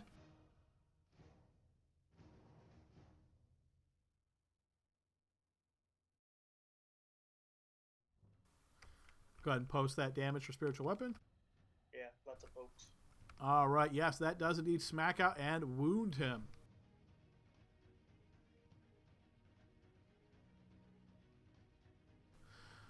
All right, this guy is still engaged in combat with Lexi, so it's swinging out. He will miss on his first attack and his second. Actually, I forgot to give this guy a save before to see if he shakes off the frighten, so I'm going to do that now. He does, so he will no longer be frightened. And then he is going to swing out at Lexi as well. One of those. Okay, we'll do disadvantage on the first strike. All right, that will miss. And here comes the second strike. And that'll be a fumble. He does not have a weapon, so swings out and just misses. Okay, next up is this guy here. Yeah, he is actually going to rush over towards you, Del. He looks very angry that you just killed Bachmai. He rushes up here and punches forward. Missing on the first strike and the second. As we move to Ranvon's turn.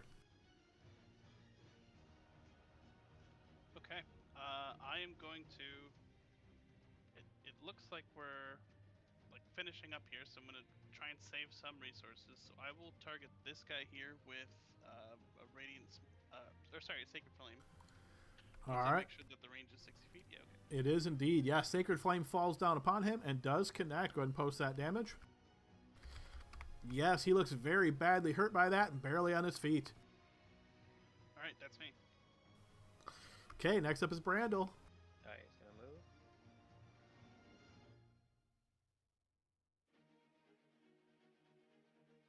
did the pointer thing. Isn't that cool? All right, I'm going to get there, and I'm going to point my finger at this creature here and mutter some words, and you see a firebolt streak out of my finger. That will certainly connect, and as it hits him, he is engulfed in those flames and collapses. Excellent. That was 20 feet. I'll move back there. All right, Bachmai has been slain. I'll remove him from initiative order. So move to Lexi's turn. Alright, I'm gonna keep hacking. All right, sounded like you want to attack the guy to your southeast. Go ahead and post that attack. Yeah, that one is going to connect as you slash into him and wound him. Second attack also connects, catching him in the arm. All right, next up is this guy who's facing against Ranvan. He is going to attack on the flank. That will miss. Second one, however, will connect. So that'll be 10 points of force damage to Ranvan, and then a dexterity saving throw, Ranvan.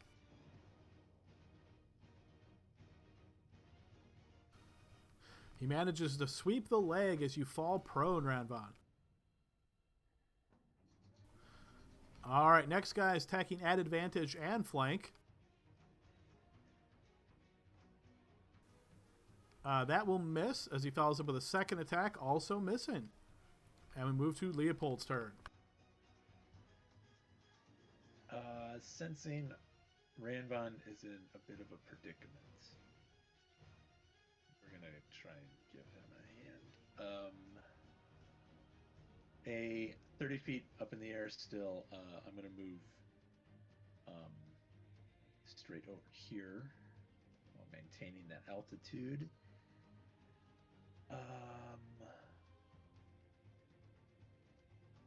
Even though it seems to like do no damage half the time, I am gonna cast Branding Smite again. Half the time? You mean against the Master Legendary Monk? That would be the one. All right, who would you like to target? I'm gonna try the one to Rinvan's north. All right, yeah, you line up a shot towards this monk. Go ahead and make your attack. I'm gonna sharpshooter it. Let's just go crazy. That one will miss. One more. That one will connect as the bolt penetrates in. So he'll get that extra 11. Yes. On that 2. So it was like I almost made my second attack, but not quite. Okay, so that was bonus action, movement. Leo will say to Ranvan, "Hey, get up! We're not done." That's his turn. All right, we move to Ranvan Frederick's turn. always gets up. All right, Frederick, hearing the proclaim that was a worthy death for a book thief, he's like, "Oh, okay, we got him." And he comes around the corner and he sees that guy by Dale, and so he just balls the fist up over his head into a fist and just brings it down into the earth over the guy. So he's gonna make the clench fist attack at him. Can you repost that spell for me? It's way up in the chat. I just want to check what Clench Fist does. Thank you. So I'm just gonna give you an Eldritch Blast for the attack to hit, and then I can roll damage if I hit. Sound good? Yeah. If you've already read it, for sure. This is a huge spell text. I'm just trying to find the Clench Hand part. Oh, here we go. Yeah. Yep. That works. Perfecto. That will indeed connect. Go ahead and roll the other damage according to the Clench Fist.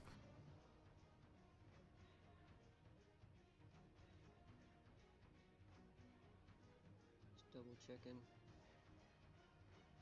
Damage. Got it.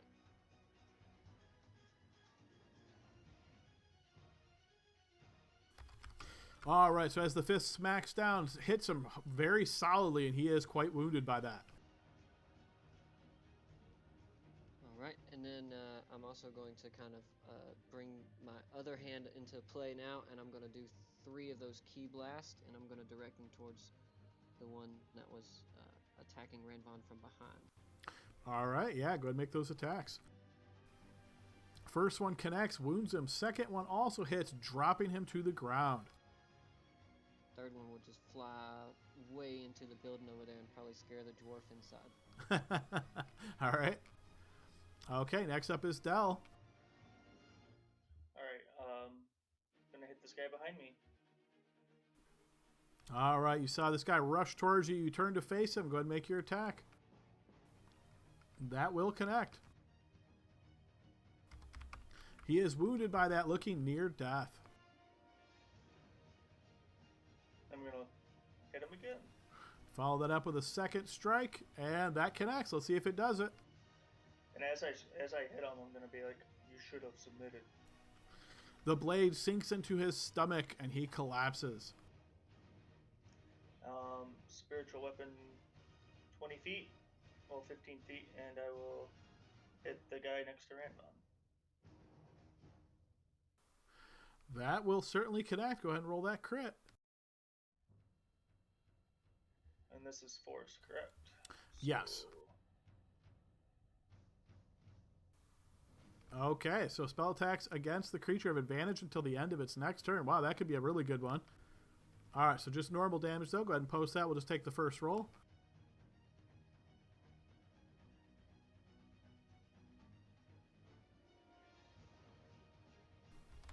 All right, the spiritual weapon knocks him hard.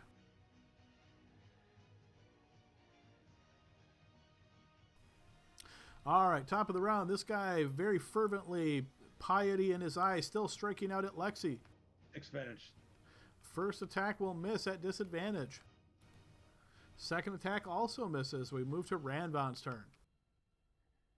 Okay, I'm going to target the guy beside me with Sacred Flame. Killing him instantly. He will definitely be hit by this, but not killed. As the sacred energy burns him, we move to Brandel. Oh, sorry, and I also stand up. Yeah, good idea. Okay. I'm going to move 5, 10, 15, 20, 25, 30, and from there, I'm going to do the same thing, or say some words, and a little firebolt's going to erupt on my finger. And who is your target? Sorry, that guy.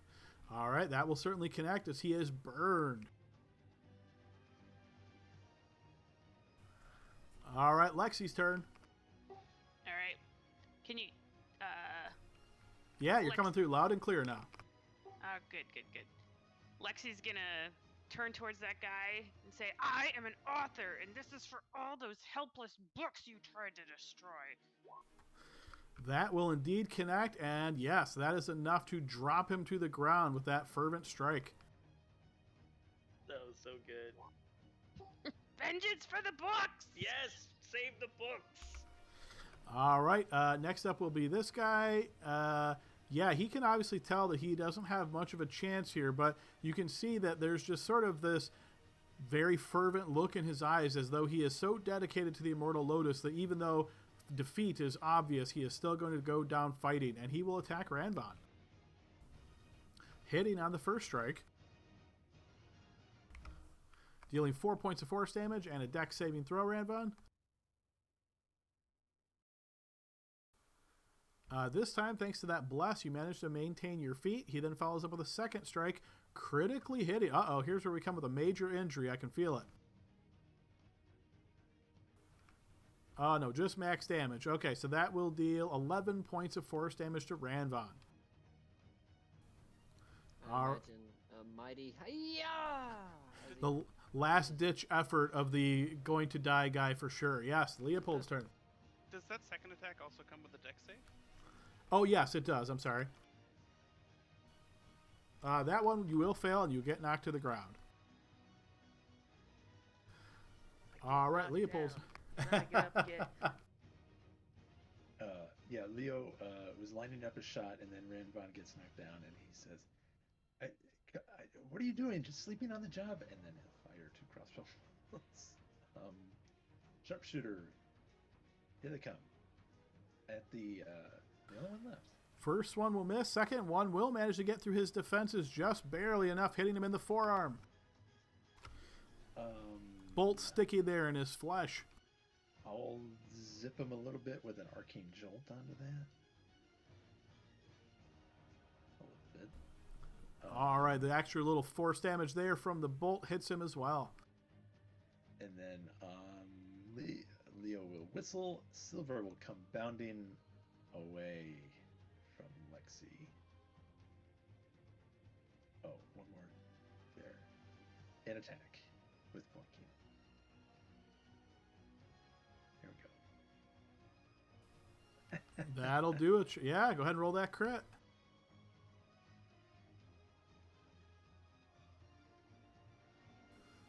Twice maximum result of the damage dice and roll. Okay, well, I can tell you that he didn't have enough HP left to really survive this. He just needed one more than the base damage he did, so that is certainly going to drop him.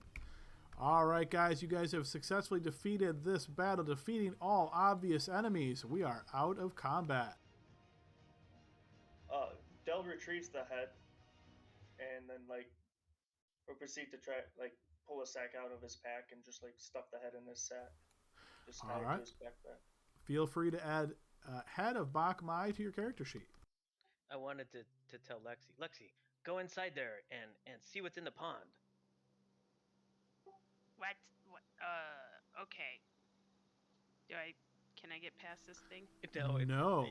And so he's setting you up here, Lexi. So you kind of move forward and just hit into some invisible wall that's not. You can't see it, but yeah, it doesn't let you pass. All right, she's gonna keep trying. Okay. Yeah, I imagine just bashing, kicking, hitting it, but seemingly having no effect on this invisible barrier. It was so What important the to Brandel. fuck? These fucking monks set up this fucking invisible wall. God damn it. Brando's chuckling to himself a little bit. Seeing that, Okay. Frederick just slides that glove off of his hand, and he's gonna dismiss Bigby's hand and put it back into his back pocket. I'll say, Lexi, don't worry about it. We'll go there in a sec. I'm sorry. That's my wall that's up there. But there's fish in there. We have to save them. Okay. All right, I'll dispel it. So her next movement is when I'm going to break concentration on it, Adam. All right, so as you're trying to kick, suddenly it's gone, and whoop, you kind of fall a little bit as the wall is mysteriously gone. Yeah, so she goes way back here and takes her running, and then just falls in the pond. All right, splashing into this, and it smells great in here, Lexi. There's lotus blossoms and different flowers here. This looks very tranquil and peaceful place, even though you know some of the very terrible stuff that occurred here. Quickly scanning around, you can notice this kind of in-table thing behind the pond, and you can see that there are certainly some sheets of paper here, and you can see that there are a couple of shelves built into that as well.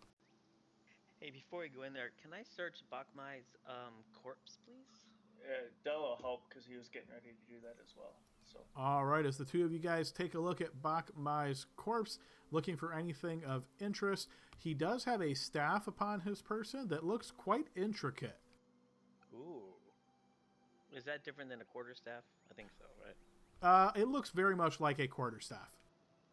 Would it be something that I guess I am proficient in? As a quarterstaff, right? I guess I could probably use it. Sure, yeah. If you're looking at it as a quarterstaff, you sure could. But I would say your eye is certainly drawn to the very unique status of this, the look of it, the feel of it. It doesn't look like a basic quarterstaff. I'm just gonna drop a detect magic. All right, you're doing that as an action. Okay, yeah. So you will certainly detect magic on this, and as you focus on it here for a moment, Del, this staff has evocation magic attached to it. There's evocation magic to that staff. Perhaps that may aid you in melee pursuits. Indeed, I need all the help I can get. I'll pick it up, Adam. All right, you can add Bachmai's staff to your character sheet until you learn what it does.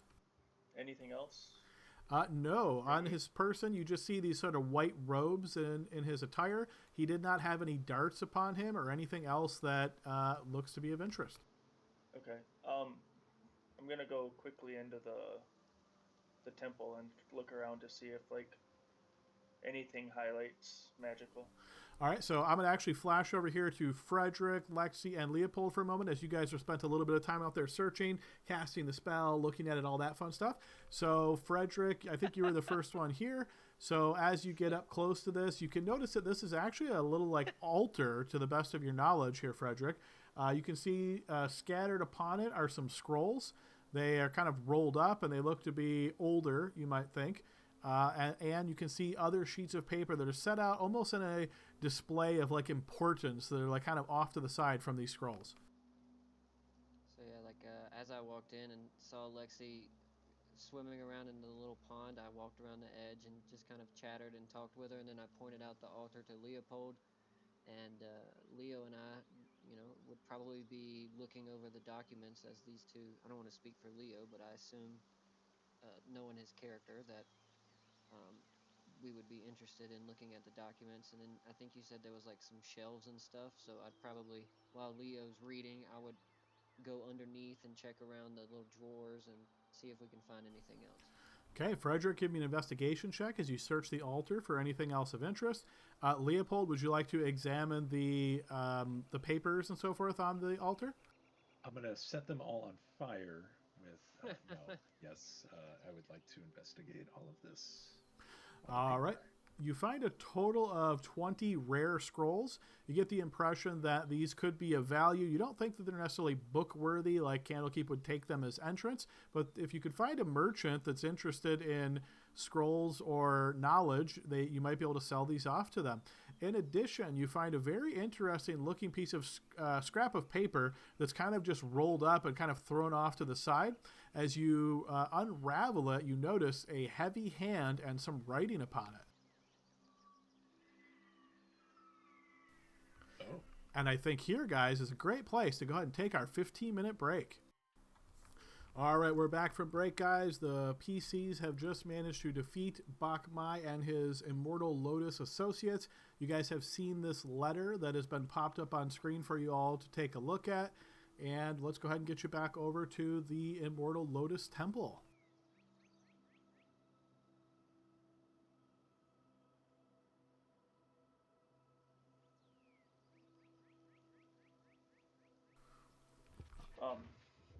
As Brandel and I are walking into it, I'm like, Dell is like, so this is a pretty nice place. Perhaps we should claim it as our own.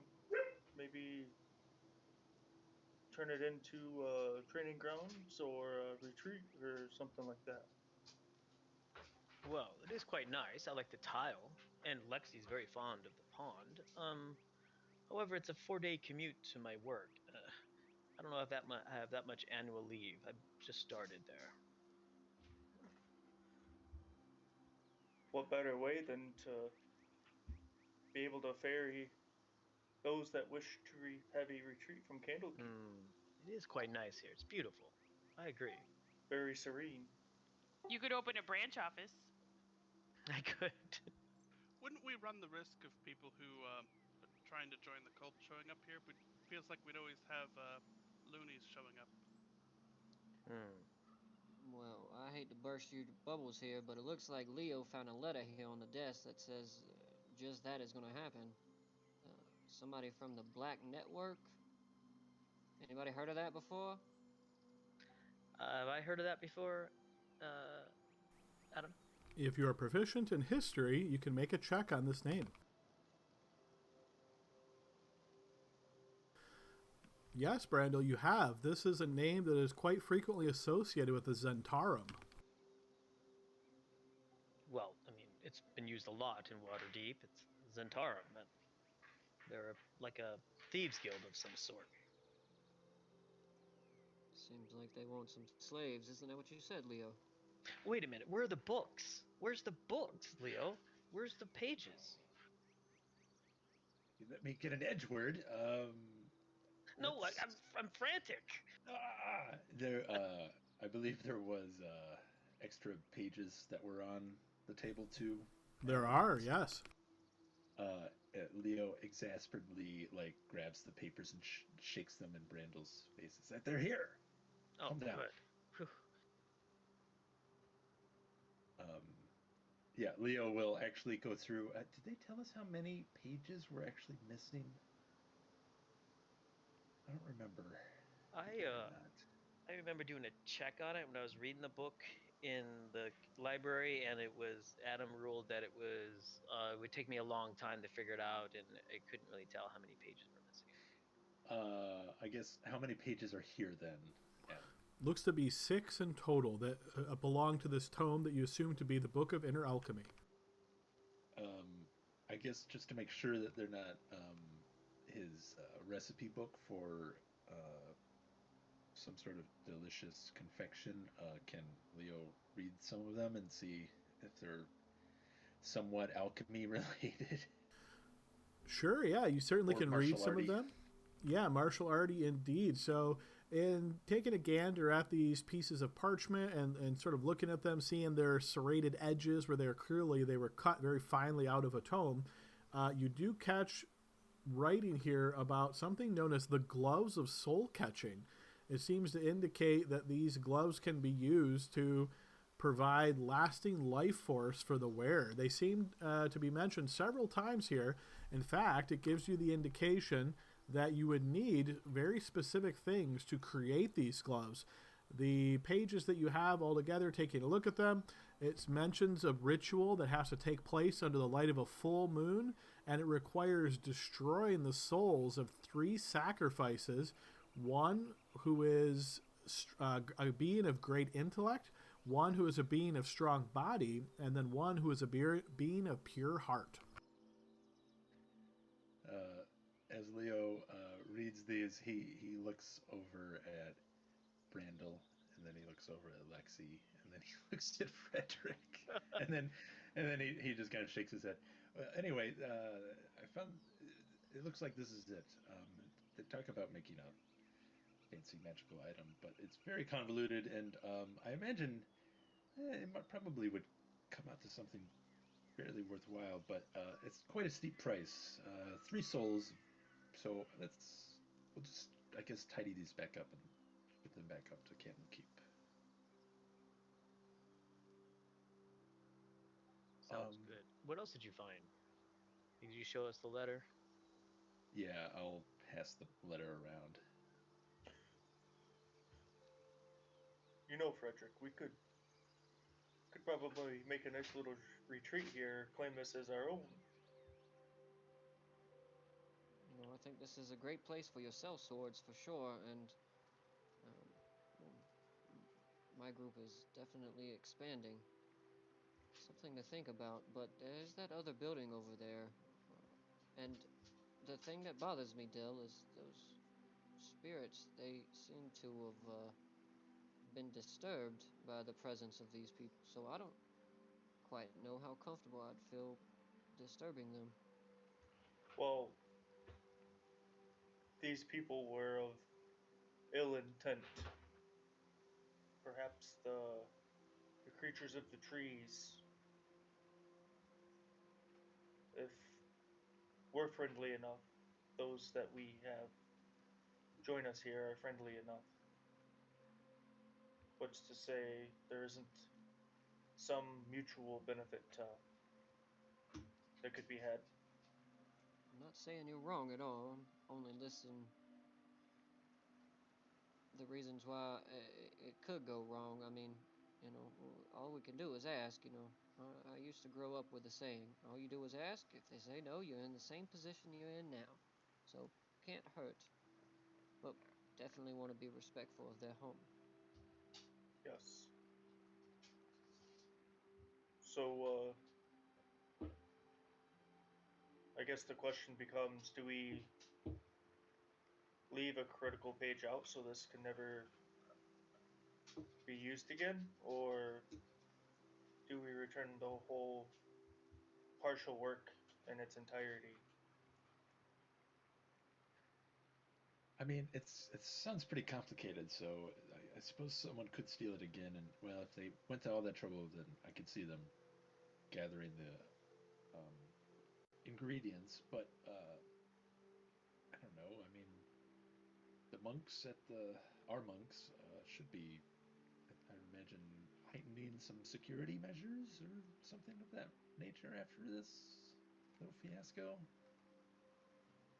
Brandel, how often does books or pages of books go missing over there? I don't know, but there's an entire section devoted to its repair, so I would imagine it does happen. And but what's most concerning, guys, and I take the letter and I say, um, this Kala Thuadesh says he's going to come by this tranquil little garden in the fourth night. Um, could that be right now or tonight? Is there a date on here? Is there a way I can see if this is fresh ink or how long? I mean, it might be impossible, but when this was written, because it might be Uh, the fourth night. Yeah, so keep in mind that you guys, your characters, of course, would all know this. In Faerun, each week is 10 days long, and the days don't have names. So they're just called like 1 day, 2 day, 3 day, fourth day kind of thing, or first day, second day, third day, fourth day type situation. So today would actually be third day for you guys. So based on looking at this, as far as how fresh it is, you can certainly make a probably this would be like a forgery kit check to determine the how recent the ink was made. But assuming that this letter was delivered recently, then they'd be talking about tomorrow night. You know, Brando, I have experience forging documents in a past life. Oh, Maybe have a look. Yeah. if you give me a second, I might be able to age your ink. Um, The, what if we hung the body of Bachmai in the entranceway when we leave this place, and this black company sees that everything's been taken care of? They wouldn't have any reason to stay. No, that's incorrect. They're specifically looking for slaves, it appears. So I don't know if they would want to convert the ones who did that to him into slaves. You know, Well, if nobody's here, what business do they have to stay here? it's if true. I they were thought if they were disappointed, like they said in that letter, then they probably have someone on hand to replace him if they need to. it's true. But we don't think that we need to investigate in this because if they're looking for more slaves, then that means that they are already in possession of some, and quite frankly, we cannot allow that. And it sounds like they might be the ones that are attacking travelers on the road as well. If So, if they weren't ready to do that ritual at all, Brando, when's the next full moon supposed to be? Well, it's quite obvious. Adam. If you're asking if you would be able to recognize when the ritual would take place. When the next full moon would be. Oh, okay. So I guess this would probably result to a survival check. Well, I spend a lot of my time cloistered indoors. Maybe someone who could better apt at surviving could figure that out. I could um, try.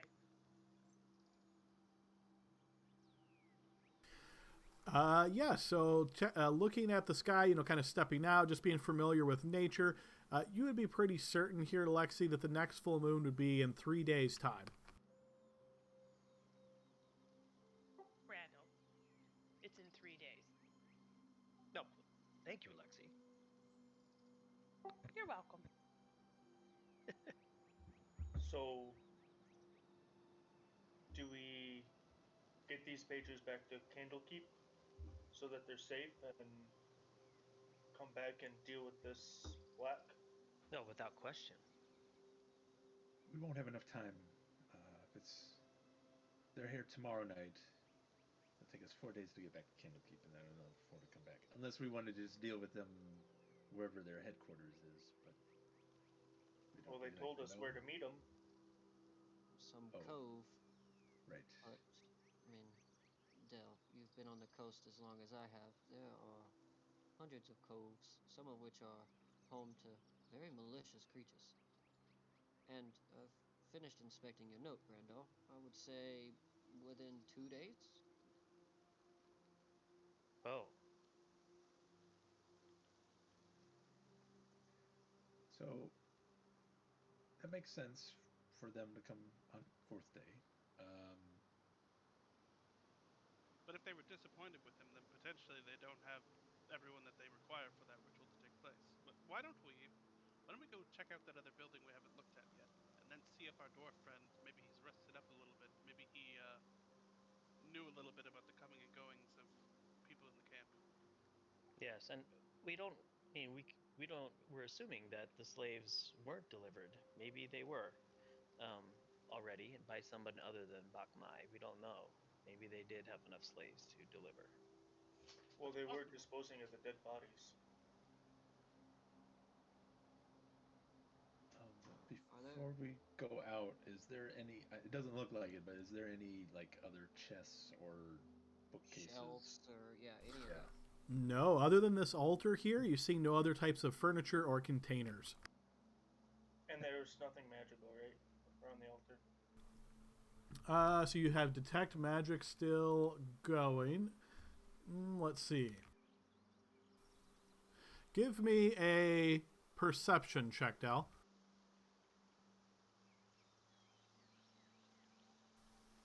No, there is nothing else magical about the altar.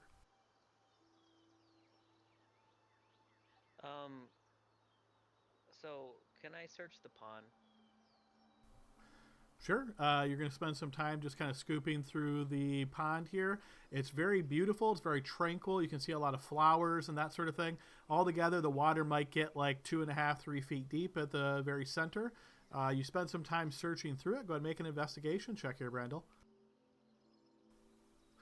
Other than tranquility and peace of mind and respite, you find nothing else of interest. Oh, I'm gonna try to keep my clothes on. Then I'm gonna leave the water. All right. Sounds good, right? Saggy balls. Old habits die hard and all that. Yeah. Don't desecrate the pond, Brandel. Now remember, I've had a look at this hut before. There was no one in there when I looked in my arcane eye, but it's worth another look. Is there anything of note up in here in this section? On a quick visual inspection, no, but you could certainly go over there and search around if you wish. Might as well clear the whole place. Yeah, we'll give it a good once over. Sure, yeah, go ahead and throw me an investigation check. I can't get in and help. All right, you search around here carefully in this area. You can tell that this looks to be some type of training grounds would be your best bet. You look around, you can find that there is some weapon racks, some balance beams, some sandbags. Looks like some training posts for striking. But as far as anything out of the ordinary or treasure or anything that would draw your eye, nothing of interest. I think it's pretty common workout gear and whatnot over here. So while they're kind of disinterested, I look around and I take this new staff I have and I'm gonna strike it on this training post here in front of me. It claps, hitting it solidly like you would expect from a quarterstaff. Ah, my hand. How do you guys do that? I need training on this. Okay.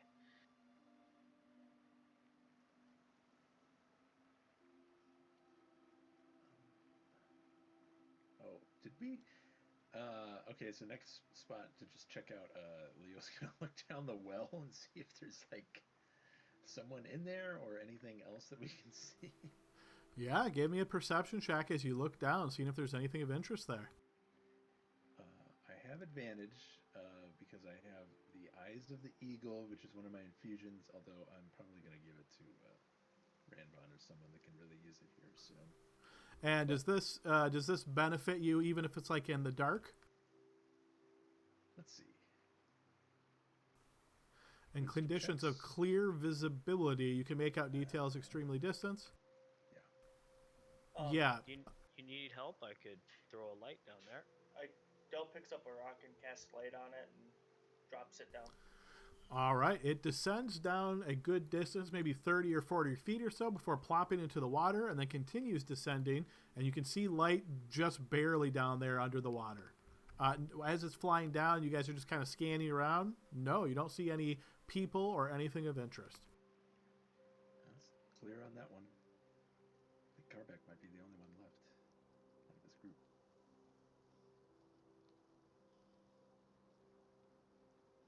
Shall we go in this way? Okay. find the cabbage. Is there actually cabbage there, Adam? There is, yes. Oh yeah, I'm gonna grab some. All right, you guys head into this room, and you get the impression of sort of a living quarters here.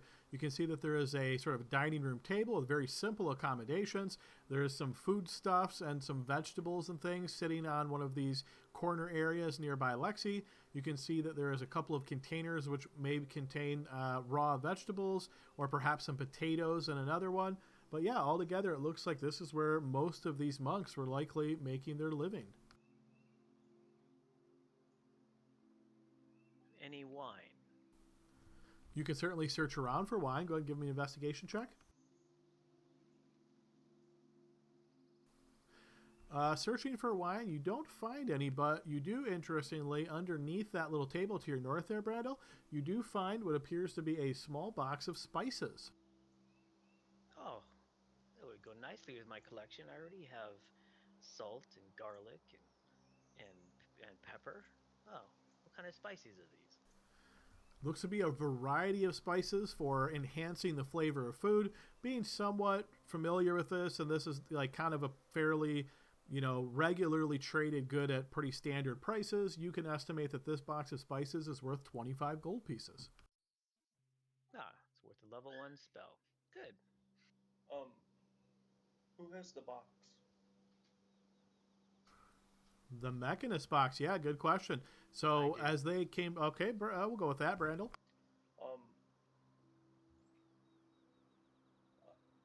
I would like to go back in the box for a little while. Who who would be better suited to be summoned? As you said, there was 2 individuals. Yeah. Where did Frederick go? He seemed to take note of the order of which they came into the box. It kind of seemed like we didn't really have power over it. Maybe we just see who wants to come out. Go Or with some number other 2. You hear divine being Frederick shout. decides. I don't know. All right. Well, as you guys will recall, you asked early in the session about how that would work, about what slot. So you would recall that Philorane is in slot 1 and Gertrude is in slot 2. Yeah. Yeah, you guys hear Frederick from outside as he's ripping up heads of cabbage just shout, "Go for number 2." I'll hand you the box. As he sticks his hand out, I'll touch the box and go in and take slot number 2.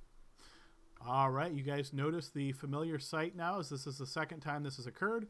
As you see, the body of Del sort of turns into this white vapor and is contained or sucked into this Mechanist box, and replacing him, you see once again Gertrude. All right. Good session, guys. Have fun. Good luck. Adam, can you DM me and the rules that you have for long rests if one of us is inside the box? Yes, yep. I will try to remember to send those to you after. If I forget, just shoot me a quick message, and I'll definitely get those out to you. Okay, awesome. Thanks. Later, Brad. Guys. Take care. All right, so as Later, Del Brad. vanishes here and Gertrude suddenly appears, you notice she looks around and takes note and says, "Ah, that's you guys again. All right, well, where's Philorane?" Well, only one of us jumped into the box, so I guess only one of you come out. And you notice she kind of grins a little bit, goes, "Oh, okay, well then he's still safe in the box?" Yes? All right, well that's fine then. Okay, yeah, well, maybe I can even take a bit more chances, she says as she rolls her shoulder. Don't have to protect him then. You see she squeezes onto that handle. Ooh. Well, you can come assist me, as there's some rooms up here you might want to look through. Never been much for like poking around stuff, but if something needs to get broken down, let me know. I'm sorry, Volt. I cut you off. No, it's fine. All right. These doors in this hallway. Yes, there are. It looks to be 3 doors there, and then there's a set of double doors just to the west of Lexi. All right, as you pop that door open, Brando, looking inside, it looks to be a storage space. Seems to contain some additional foodstuffs, some utensils, and some spare robes. Oh, Looks like a barracks over here. Looking into there, it looks to be the place where they would likely sleep. Yeah, you notice several cots set up here. All right. Anything up there else, Brandon? well, just a storage, more food stuff, finders keepers and all. There's this other door here. Check it out. This looks to be more of a private quarters here, Brando. You get the impression that maybe this is where one of the more important monks perhaps stay. Oh, I'm gonna look around this room if I can, investigate. I'm primarily looking for books and any secret hidey holes. How about that? All right, give me an investigation check.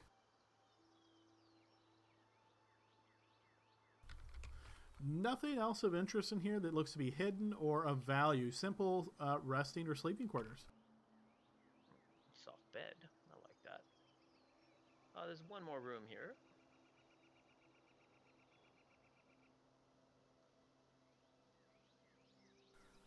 Very similar accommodations in this one to the room that you were just in. Oh, I'd like to do the same thorough investigation, please. Sure thing. Go ahead and throw another investigation check. Yeah, once again, it looks to be very simple accommodations, nothing of interest, hidden, or secret. Man, monks, they don't hold on to much valuables, do they, Lexi? Did you actually check this room, Brandon, or just No, the storage room, no, it had foodstuffs. Is this a door? Yes, keep trying to open that door. That is a wall. you can make it a door? Just not moving. Try harder.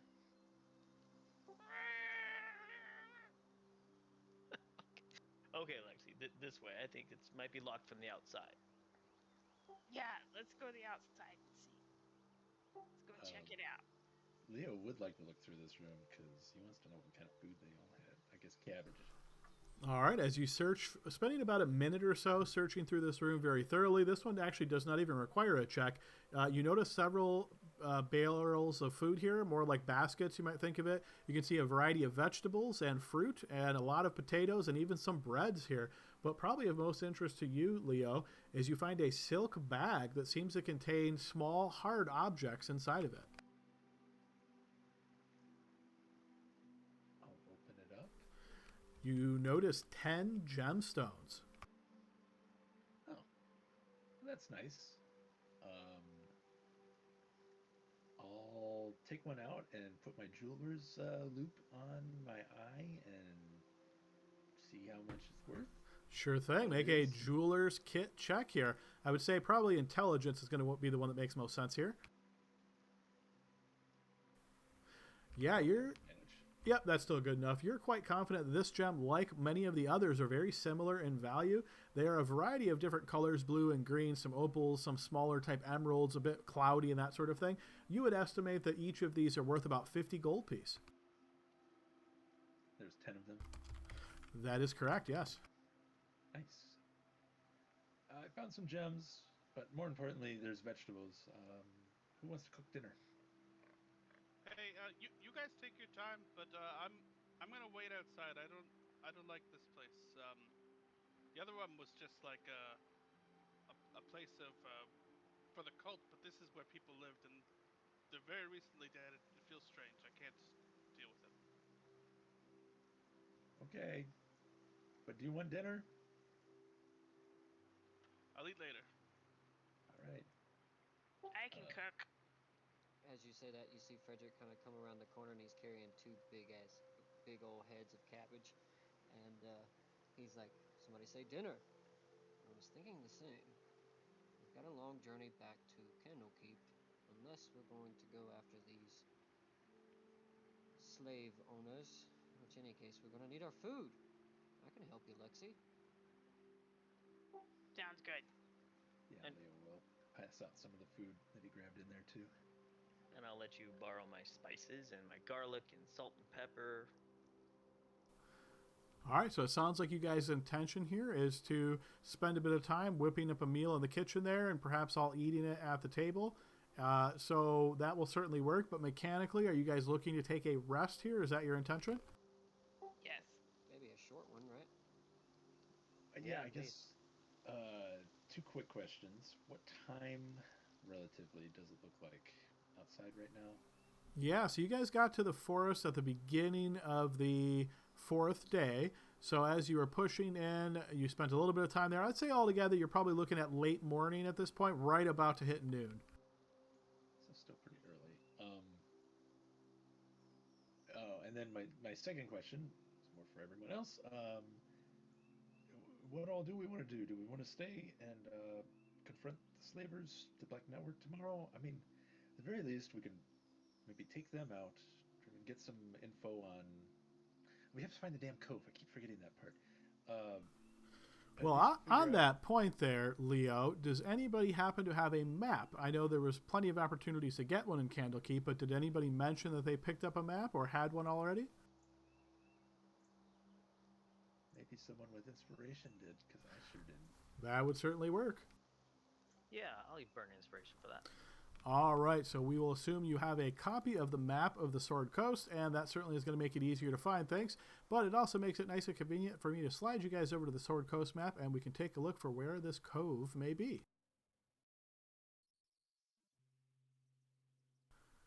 All right, so we know you guys are currently in the Cloakwood. As I throw Lexi out there into the Sea of Swords. Ah, I can't swim. There's pirates over there. All right, so we find ourselves here on the Cloakwood area. You would guess, based on the proximity here, that the most logical place for there to be for this cove to be referring to might be right here. Duh. Oh, actually, yeah. Measures days. That's Yeah, I pretty cool. switched that up. This is good. This is a rough estimation. Just keep in mind this is like foot travel, so this is based on regular movement. So if you guys like have some enhanced movement, we'll have to just cut this down. But yeah, this is based on 30 feet movement and traveling the 8-hour recommended duration per travel day. It's pretty cool. Yeah, we came on cart. You did, yes. Your cart is still in the outskirts of the forest. So, if I'm reading this right, Calathulidesh was hired by the Black Network to deliver slaves to the Black Network. Calathulidesh made an agreement with the monks for those who failed their test, that they would deliver them by tonight, the fourth night, to the cove. So Cthulhudesh would and his gang would be at the cove waiting, not necessarily people of the Black Network, but hired by the Black Network. Right. Remember, today is actually third day. So he said, have them there by the night of fourth day. So he's basically saying they have to be there by the end of the day tomorrow if the dates all line up as you're expecting them to. So I'm thinking if we wanted a long rest here, we'd be pretty safe. Randall's thinking I want to make sure these pages get brought back to the rightful owner and get refused back into the book, so that there's no chance they get lost again and fall into the wrong hands. I understand that, Brandal, but Leopold mentioned some kind of ritual. How do we know that the slaves that they have is, on the fourth night could be significant in terms of doing the ritual as well? So Leo, while we're discussing this, is gonna go back, get Carbeck, and carry him over so he can have some food. And then, since he's now there, he'll say, Carbeck, I hope you don't mind me asking that. Your adventuring friends,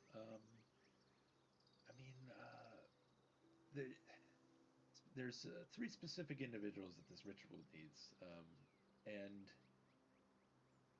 one of great intellect, heart, and body. Would that match any of your people that might have traveled with you? And you see he looks over towards you. You pretty much had to carry him here, Leo, as his strength is just not there. He just basically can't even move. And as you get him over here and he kind of like rests down a minute, he's like, at least put me on one of the stools. Yeah, sure. as I wasn't thinking about that when I was. All right, as you drag him over to the table, and he kind of sits down really tiredly, says, "Now, what did you say about a ritual now?" Leo explains all of the stuff about the missing pages and what we found. And So you anyway, notice he looks very, very confused, and he says, I don't know what you're talking about. I never heard anything about that." I imagine they probably didn't tell you about that because it's a super secret thing that, well, not many people know about. I guess you do now. Welcome to the club. So really what I was getting at, your companions, could any of them have been quantified as someone with great intellect, a great body? That sounds weird saying it that way. And great heart. Well, I suppose, but yeah, I guess I never really thought about it like that. I guess we're just trying to figure out if they would have the proper things to do this with. But I suppose if they weren't here, they never took them. Or I mean, somebody could have left before, and we just missed them with your friends. I haven't seen them for at least a few days now. I really wish I knew what happened to them, but I've got this very bad feeling in the pit of my stomach that they didn't make it.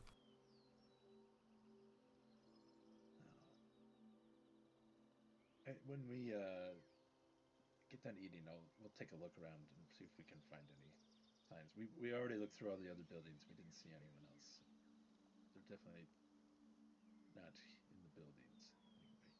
So going back to what I was saying originally, I don't. Depending on what the situation is with Karbek's friends, they may or may not be involved in that ritual. Or maybe Kula Delathesh, Cathaladesh didn't even care about that part. I don't know. Maybe that was all Bachmai's thing. I'm not sure. That's what I think. I think it's completely separate from the slave deal. I think Bachmai, with trying to get the information from the Candlekeep, was trying to maybe make that thing. And the slaves is just one of his main projects, or a side project, actually. I'm thinking. My last thought on the whole thing, Ranvon, come in here and listen to this, is that perhaps if the cove is on the way for us, going back to Candlekeep, I would feel better if we took some time and figured out what was going on with them. At the very least, we can go and confront whoever they send, maybe get a location of their main headquarters out of them, or some sort of cryptic clue that we can use to then follow up later. From the kitchen, you hear Frederick go, "You know, I have a couple of members of my guild I could send down to keep an eye on them.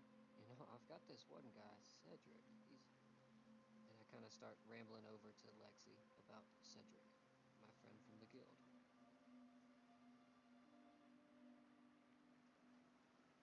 Oh, the tea's up. I'll go pour myself some tea for everyone. No. Did you make it with their supplies or your own? These are mine, obviously. I don't leave without tea. I'll have some. Excellent. Sure. You're talking about what we should do next, right? Yes. Input, please. The way I see it, even if we wanted to go back to Candlekeep right now, there's an issue with the gate in that we don't really have enough material to get through. I don't know about that, Ranvon. I think Leo found some scrolls back there. I think one of the things Adam specifically said was that these probably wouldn't be enough to get in through the gate. Right. These are not books. They are simply scrolls. So think of them as maybe collectibles, but not necessarily the length or that Candlekeep would typically be looking for. What if you banned them? You could certainly try something like that. We could. There's still scrolls back in the other place too. We can just take all of them together and tack them together. I can write volume 2. How is Booger doing anyway? Been safe in your little carry bag? Oh shit, let me check. I'll As open it up and look inside. as you pop it open, you notice his head, like all that is always slanted to the side here, just kind of opens his eyes and looks at you and kind of looks around, almost like you feel like you just activated him as light hits his face, and he reaches up and tries to like pull it closed once again. I'll feed him a leaf of cabbage. All right, he takes it. He kind of seems more interested to just look at it than eat it, and you can see him very confused as his like head bobs back and forth as he looks at the cabbage leaf. I'll close the lid to my pack. He's fine. I think we should lie in wait and kill these fuckers at the cove. Good plan. The cove seems like the right thing to do, so that's my vote as well. Perhaps there's something we can think also to maybe get a little extra security, as Brando mentioned. The papers are going to be valuable to the right people, so maybe I can come up with something.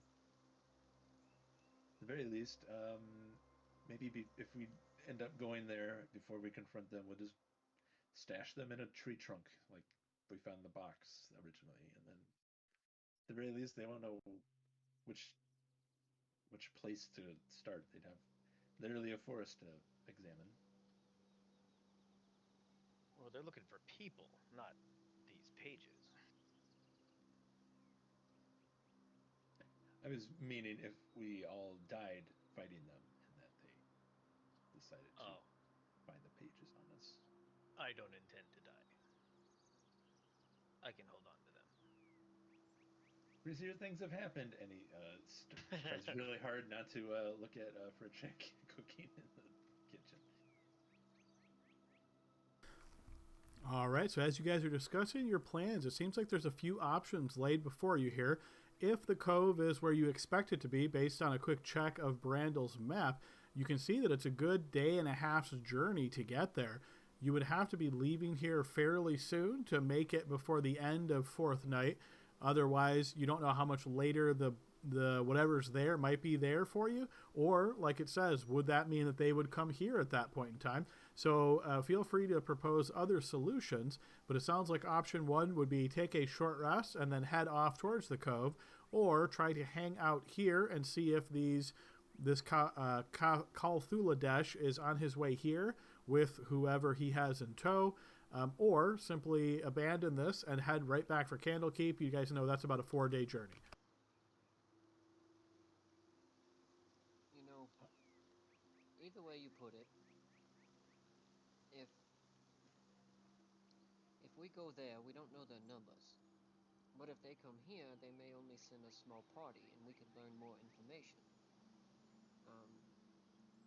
I think maybe we let them come to us, and this solves two problems. We'll learn more, and then also we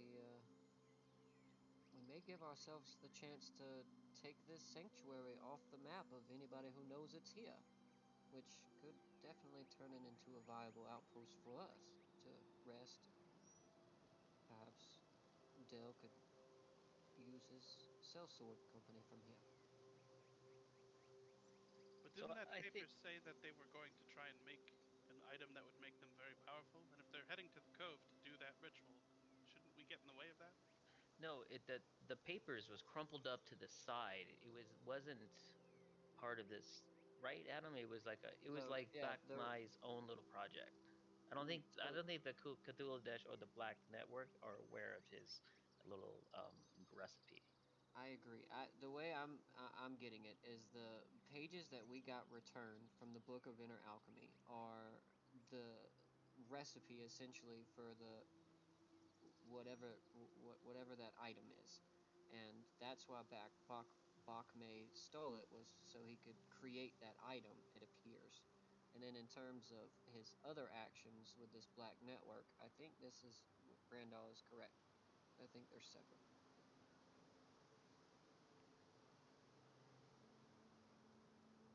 I'm always as one for action, so I'm going to suggest that we just take a little rest. Oh, we do have Carbeck here who will have to carry, I think. Well, if we take a long rest and wait for them to come here, Carbeck might be motivated to avenge what they're doing to his failed trainees who they sent to slavery. As you say this, Brandel, Carbeck looks over towards you and says, no, actually, if I'm good enough to rest, I can move again. I'm going to get out of here. So if we are not going to Candlekeep right away, I suggest we, like Frederick suggests, we get a good long rest here, lay our defense plan, and wait for them to come to us.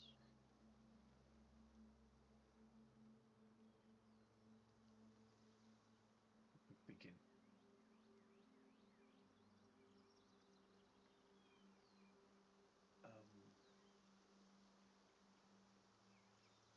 You know, I guess there's no guarantee that they won't have a literal army there, but we've all killed several archdemon lords. I don't think I'm too worried about us having to fight the Black Network. You know, of course, I say that, and they'll have summoned 10 demon lords themselves, so I suppose that's possible, but I think we can take them on, so I'll say we should just take a short rest and head on out.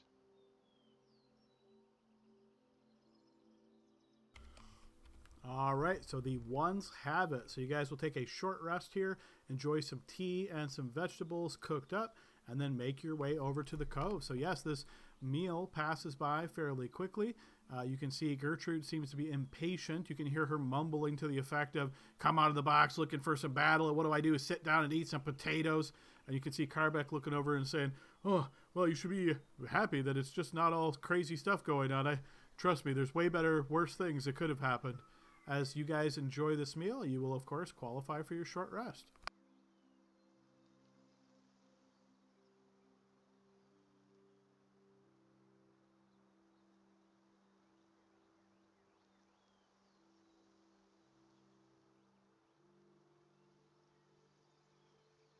Con save for exhaustion. Yep, that will take one off.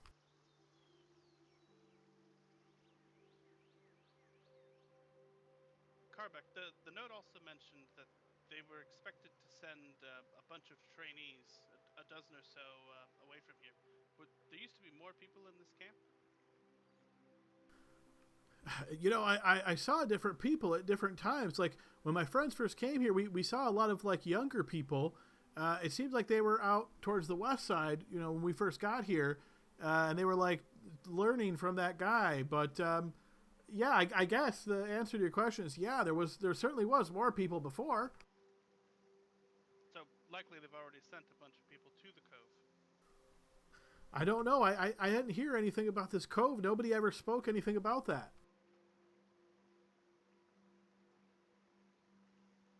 What will you do, Carbeck? I think we intend to travel to the cove and see if we can lend our aid there. Will you come with us? Do you have some place to go? If I could help you, I would certainly do so, but I feel like I could probably move a little bit now, but I'm still not up to full strength by any means. I'd like to get back home before too long. I wish I could help you more, but I'm in really bad shape. Okay, a second rock on the road there. There's supposed to be people who have been harassing folk on the road. We've heard rumors of it. Are you going to be okay on your own? You seem, well, you don't seem the sneaky type. Well, as you're having this thought, Ranvan, you realize that the group that was harassing people was the Immortal Lotus, and unless there are other sects that are hidden away, you certainly have dealt with the ones here. You know, Ranvan, I actually may have a solution for that. Carbeck, where's home? What do you call home? Well, it's Baldur's Gate right now. I can send you back there. And you see he looks at you a bit confused. What do you mean by send me back? I mean, instantly transport you from here to there. And you see his eyes flash open in real big surprise. Ah, you mean like I'd be there now, like by magic. I wouldn't have to walk or anything. Well, I think it would clear our conscience, especially Ranvon's here, if we knew you made it safe to wherever it is you're going. Oh, that would be just wonderful. Yes, that if you could do that, I would be much obliged. Moradin, bless you. Well, I think we're about ready to rock out of here, so I will do just that. I'll need about 10 minutes. And Frederick's gonna walk into the hallway here, and he pulls out some really fancy chalk from his belt, and he begins to draw some sigils around a circular shape on the floor. Karbek, if we ever visit Baldur's Gate again, how can we find you? No, we don't need a reward or anything. It's just I'd like to make sure that you got there safely someday. Oh, the Silver Horde is where I spend a lot of my time. That's one of the bars down by the docks. I'm not sure if you know it or not, but yeah, you can definitely stop in there. The owner there is my aunt, so if I'm not there, she can definitely tell you how to get a hold of me. Okay. It was nice to meet you. I'm glad we could save at least one person. Yes, I'm glad you could too, because it was me, but I feel bad my friends couldn't make it. But yes, if I can put any kind of reward to you, for sure, I'm sure I can get my aunt to give you guys at least some like room and board at minimum. I'm not a man of great means or anything, but I do take on some paid jobs as a scout, checking out different areas from afar, of course, not getting into too much trouble. If you're ever trying to pass through the mountains and you need like a guide, that's right up my alley. Just let me know. Quebec, I may take you up on that because I have a group that operates out of El Terrell, and we go on quite a few missions through the mountains. So you see, he turns towards you and says, "Out of El Terrell? Oh man, that place still stink like brimstone." We're working on it. I'm originally from Baldur's Gate myself, so I understand. But many souls perished, and I do what I can. That's what I heard, man. A lot of crazy stories coming about El Terrell. Anything, specific?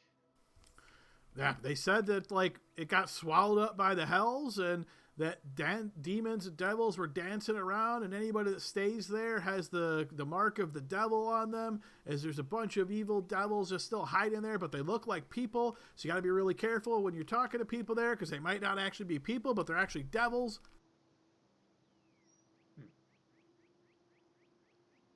Well, part of that's true, I think, but not all. And you notice he nods. While Frederick's tracing the circle, is there anything anybody would like to do before the circle is complete?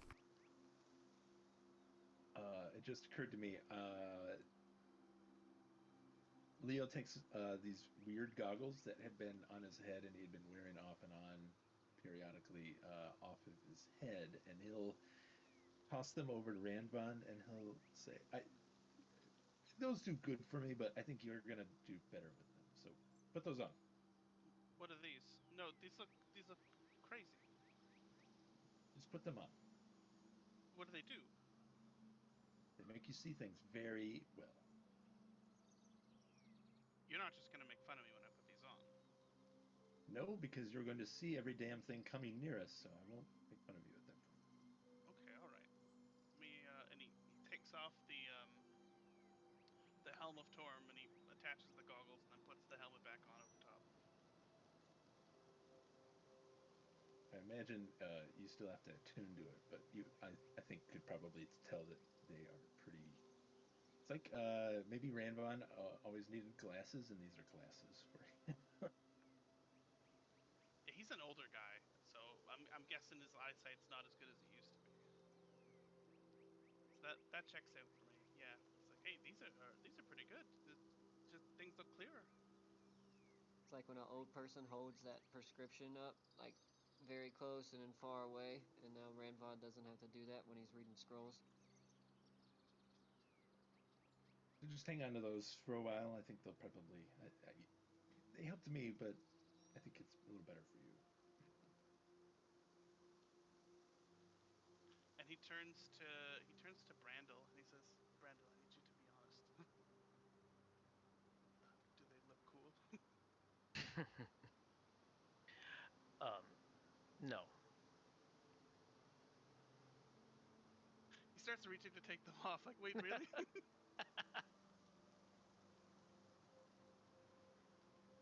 Well, I mean, I'm sure they're very functional, and that says a lot for an item. I mean, I use this horn, and I put my horn to my ear. Does this look cool? You've won me over. Yeah, the functionality beats out the form. Agreed. I think they look cool. You made them. You're biased, but I do appreciate it. Maybe a little. Speaking of cool shit, do I need to attune to the Fate Crescent? No, that is an attunement-free battle axe. I think. I'm pretty sure +2 battle axes do, or +2. Yeah, unless it's got something special on it, it shouldn't require attunement. Okay, so it's just the battle axe I've been using. It's a badass battle axe, but yes, no Right. attunement. Yeah, but like on my sheet, I mean, like. As long as you put it down as battle axe +2 and you're getting +2 to hit and damage, yeah, you're good to go. Sweet.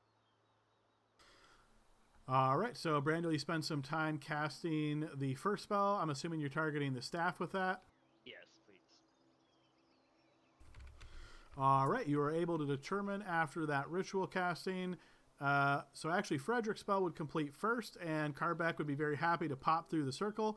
It's a pretty quick spell from what I remember, so they have to jump through almost immediately. So I'm sure you guys, or you, Frederick, tell him like, "Hey, be ready when I'm ready. You know, when I'm done with this." Well, So he'll notice because like once the chalks like the circles meet, it's like almost immediate. It begins to like shine like a brilliant yellow, and I'll say, "All right, Karbeck, in you go. Be safe." and he moves a bit slowly, but does indeed step through with a hearty wave to you guys, and you see his form sort of winks out as it goes through the teleportation circle. Straight to hell. All right, and then Brandel's, yours would finish a little bit later, and you will discover that this is a staff of striking. Cool.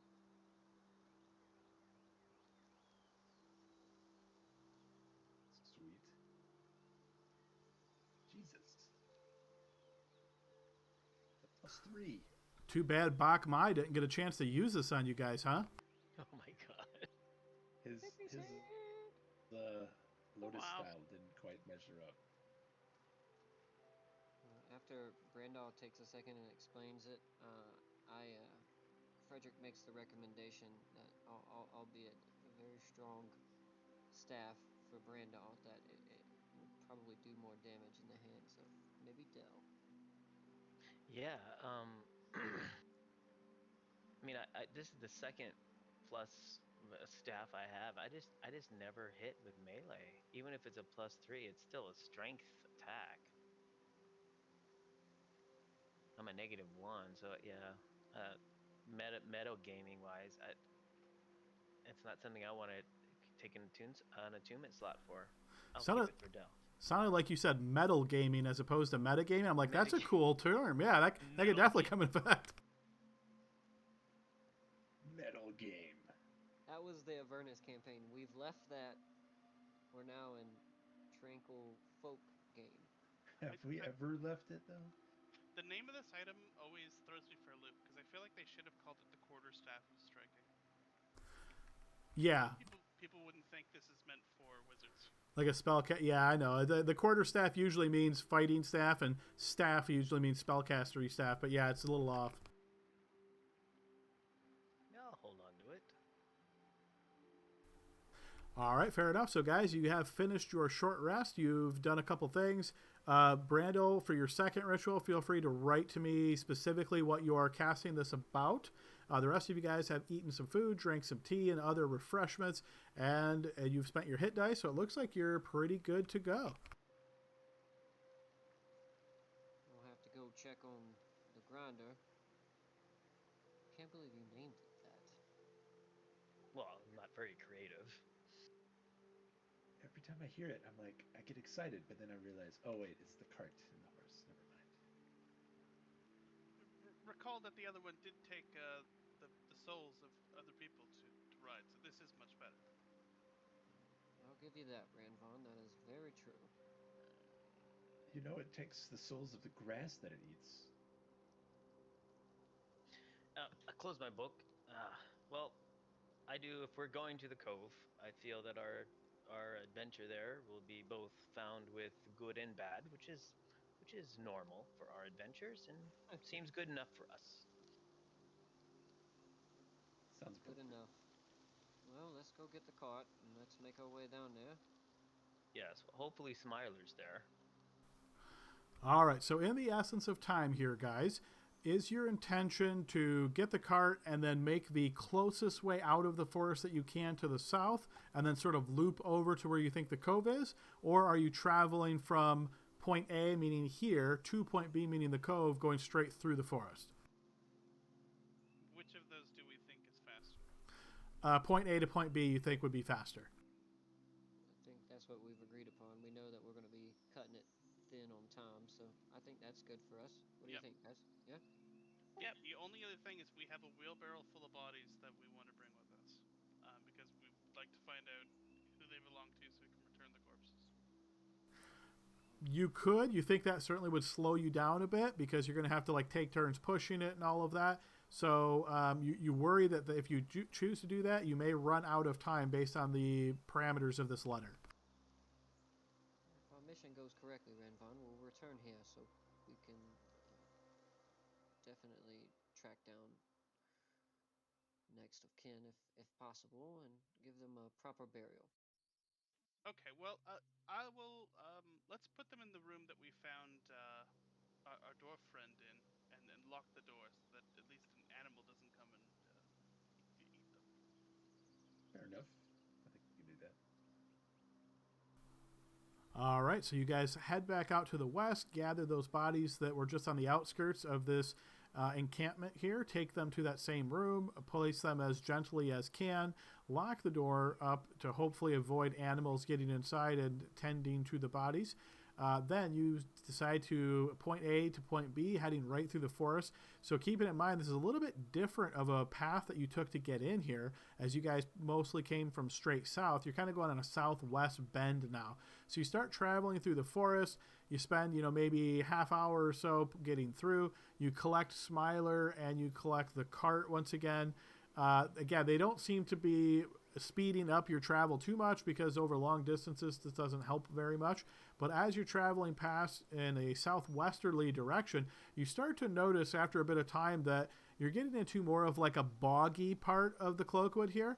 You can notice that the ground is starting to get more soft. It's starting to resemble a bit more swampy in nature.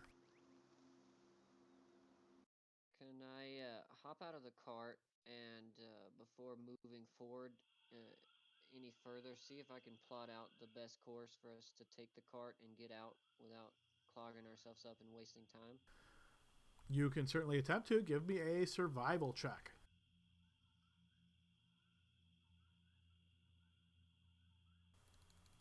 Yeah, so you're trying to get a good look around here. Again, it does get quite wet. You can see that there are paths that the earth is still solid and above the water line enough that if you take these and just walk carefully, you shouldn't have any issues.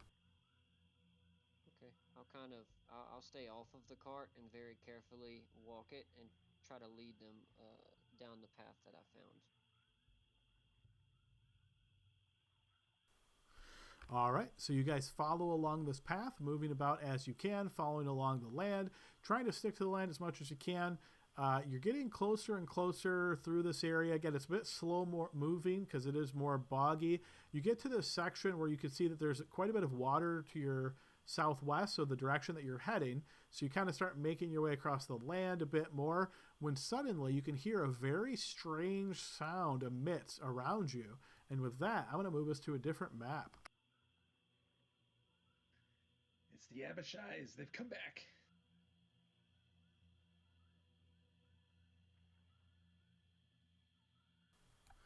All right, and this area that you can currently see is going to represent where you can start your tokens, so feel free to put them anywhere you wish. Quick note on this map, as you can tell, anything that looks like land no issue walking across that. Anything land again. If you saw something that's large enough, like a down tree, you could certainly walk across that, no issue. If you're in more of this darker material, think of this as like 3-foot high water. Consider it difficult terrain. Your feet might get like stuck in the mud a little bit. If you're not in combat, probably not too much of an issue, but if you should get in combat, it might become more pressing. Which direction were we heading in the southwest? You're heading southwest, and you are coming from the northeast. Let's do...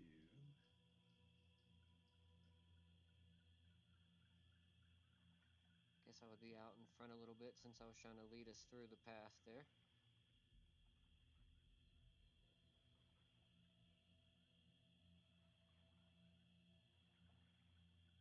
That looks like dry land, right?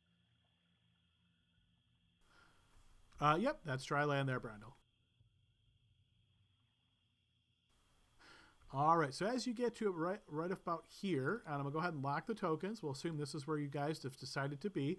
You can hear this strange sound, as I mentioned. It sounds almost like a really deep-throated trilling sound, like maybe from a large bird or something.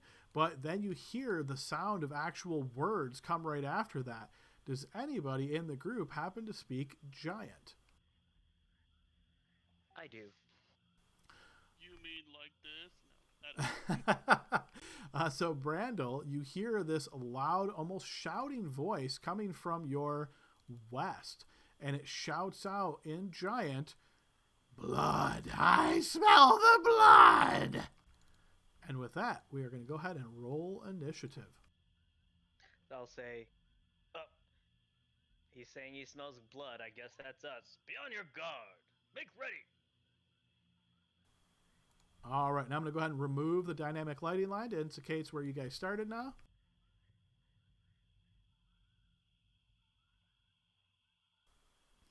Put us on some up-tempo music.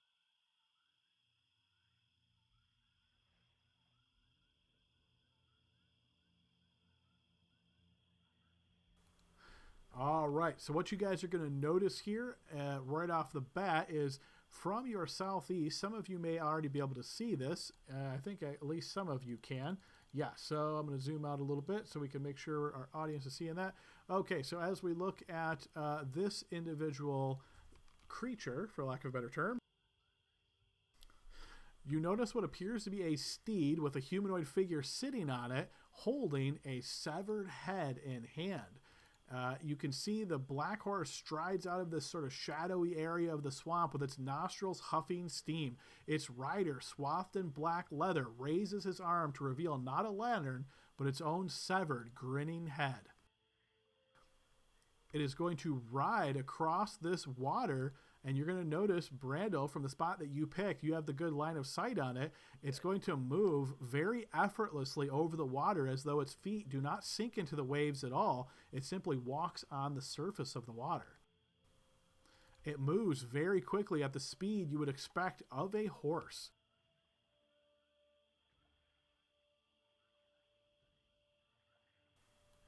It will race up to here, and as it does, you notice it spinning that spine whip in its hand. It brings it down towards you.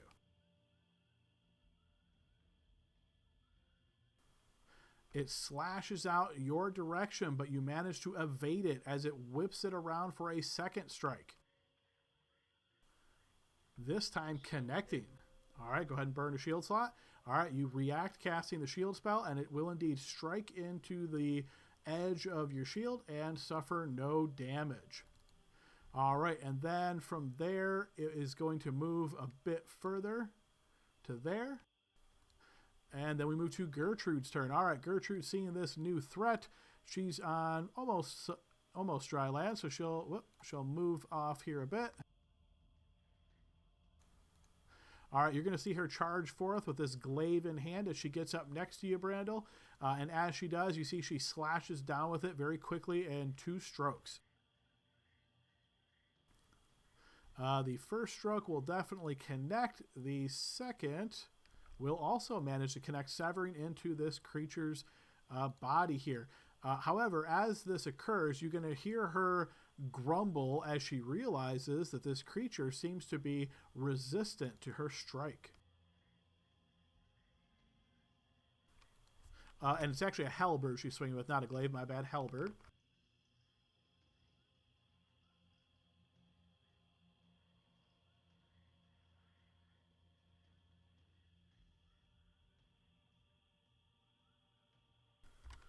All right, the creature is wounded as we move to Leopold's turn. Okay. The winged boots zip up and propel Leo out 30 feet into the air, straight up. Grabs his crossbow. Let's see. Let's see how tough this guy is. I'm gonna sharpshooter attack him. Actually, sorry, Leo. One thing I forgot here. So if this changes your, it probably won't. But at the start of your turn, you notice that head that's kind of dangling within his arm, kind of glares towards you. I'll need you to make a Wisdom saving throw.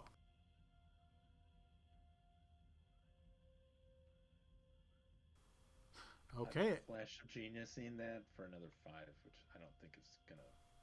Unfortunately, that won't be enough, but go ahead and burn that flash of genius. Okay, so on this failed save, you are frightened until the start of your next turn. And while you are frightened in this way, the only action you can use is dash. So you're unfortunately not able to shoot.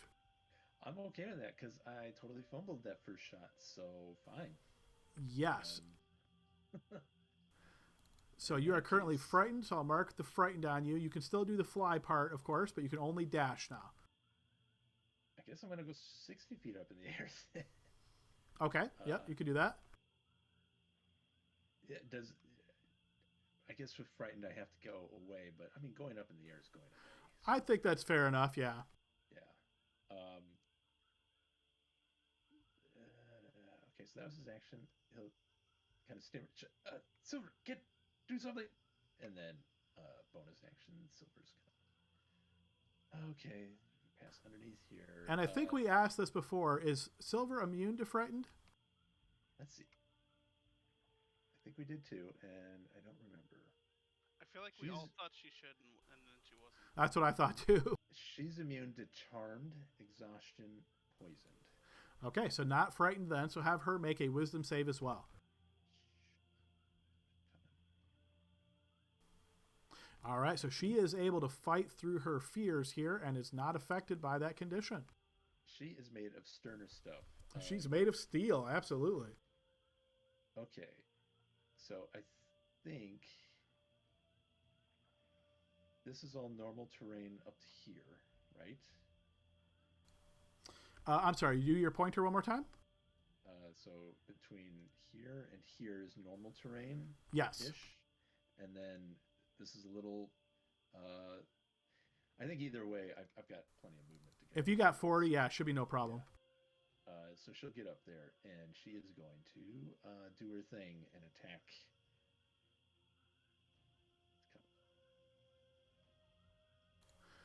All right, so Silver snaps forth, but this horse rider evades her strike. She is doing her chainsaw growling, and that is the end of my turn. All right, next up is Lexi. All right. Seeing this abomination, Lexi's going to rage.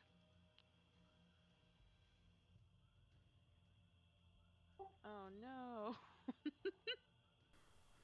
Oh, good one. Okay, so you usher forth a guttural cry, everybody within 30 feet of you, which is going to be everybody on the team. I need a Wisdom saving throw from everyone. Wait, it says 15 feet. Oh, I'm sorry, 15 feet. I'm misreading that text there. So that will be Leo, Frederick, just Leo and Frederick then. Leo's up in the air 60 feet. Okay, Frederick, you fail on this, which makes it a critical on you. So Lexi, go ahead and roll a psychic critical. And yes, you're right, Leo. So you're up 60 feet in the air, so you won't be in this area either.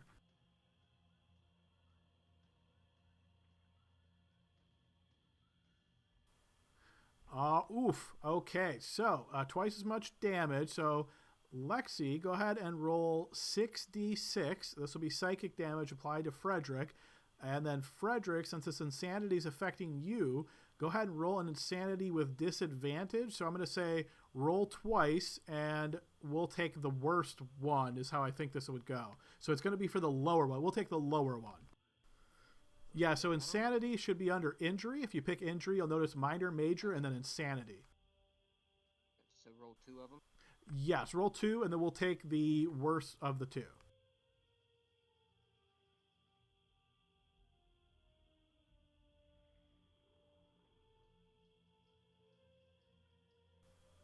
Okay, so insomnia is the worst of these 2 conditions. So as you are racked by psychic damage, suffering 28 points of damage here, you cannot sleep, meaning you can't take long rests, and your short rests take 8 hours to complete. Is that forever? It is semi-permanent, meaning it doesn't wear off on its own, but of course it can be cured. All right, but Lexi, you are now raging as you have just given out this absolute guttural cry and devastated Leopold. Frederick. Or Frederick, sorry, Frederick. Damn it. Sorry, Frederick. I'll make up for it somehow. She will run over here, and I know that's gonna be difficult terrain possibly, so she will use her instinctive pounce if she needs any extra movement. All right, so let me chart that out real quick. So let's see. So 15, then 25, 35, 45 would be 55 feet to get there. So as long as you have, which I believe you do, so yeah, you're all set. And then she's gonna hack away this thing with the Fate Crescent.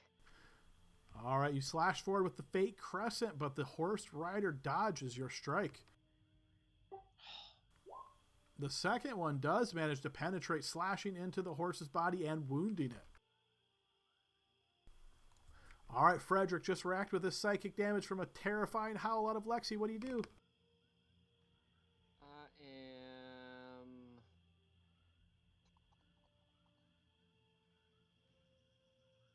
as I'm like recoiling back with my like hand behind like the back of my neck, like, oh, and I open my eyes and like my eyes are like wide open, and I guess I'll just fire off 3 Eldritch Blasts at the guy. The first one will be a fumble. Go ahead and roll that fumble.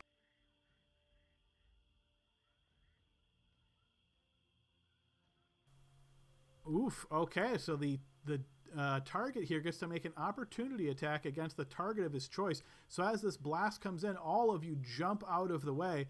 He was trying to strike at Brandel, so I'm going to assume he will take his reaction attack at Brandel. So Brandel... reaction to impose disadvantage. Okay, so you're going to notice that the spine whip slashes through the air, coming right towards you again. However, based on your shield, this will not connect. Thanks, Silver. And then do I still can? You can still make additional attacks unless it specifically says something like you lose your turn or anything. The second one will miss, as will the third one. Woo. Rough turn for Frederick there. He's gonna move here. Okay, next up is Ranvon. Okay, I'm gonna cast Sacred Flame and then move through the water. He is not affected by your Sacred Flame. Okay, so it's difficult terrain in the water, so these 3 are, is it 30 feet? I would call that 5, 10, and then 20 to there. 25 and 30. Okay, cool, that's me. All right, so coming from the west where you first heard that cry is going to be emerging another strange looking creature. As it steps around, getting into the line of sight of some of you, you can notice this very ugly, horrific looking humanoid creature. It moves in kind of a shambolic motion. You notice this bent-backed crone has long, leathery arms and cruel, flesh-searing talons. Her face is a misshapen mass of leathery flesh with a bulbous nose like a gnarled knot on an old tree. All right, as she gets to here, you're going to notice that she is going to wave her hands. Out of my range, I think. And you've already burned your reaction on shield. Yeah, I knew that. All right, as she conjures this spell up, she is going to point it, and she's got plenty of room here, so I'm going to use the same template because it is the same size.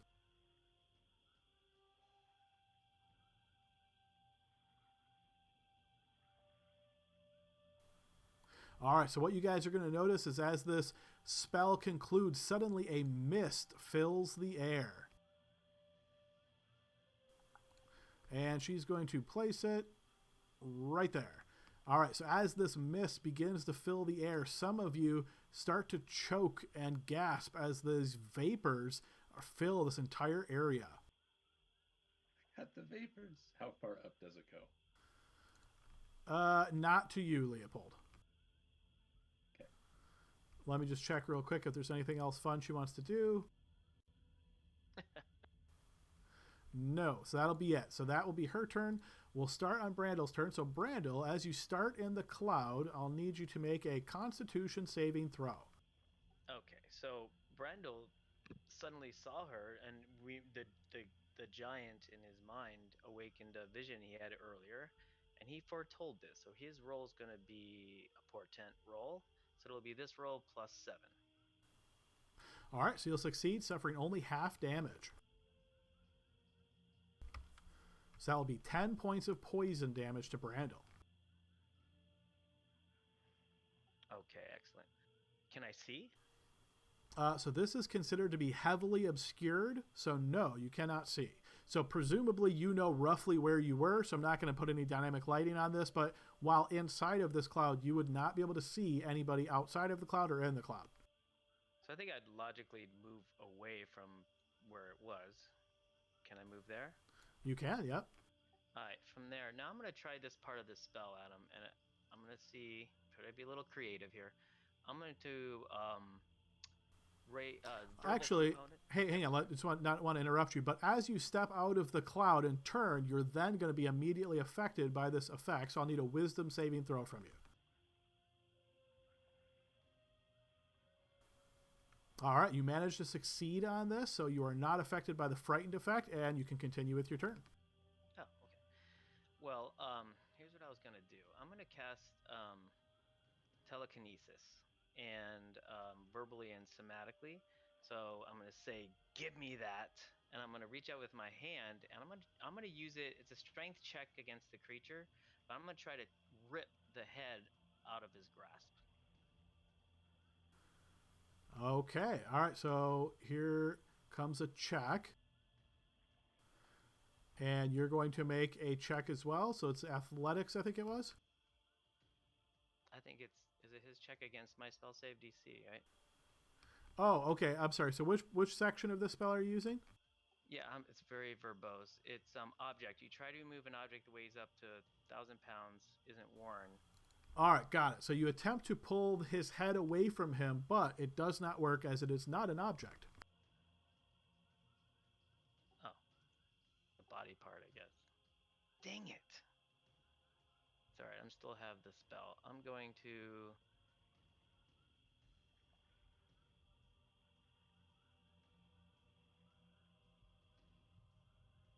Let me see it.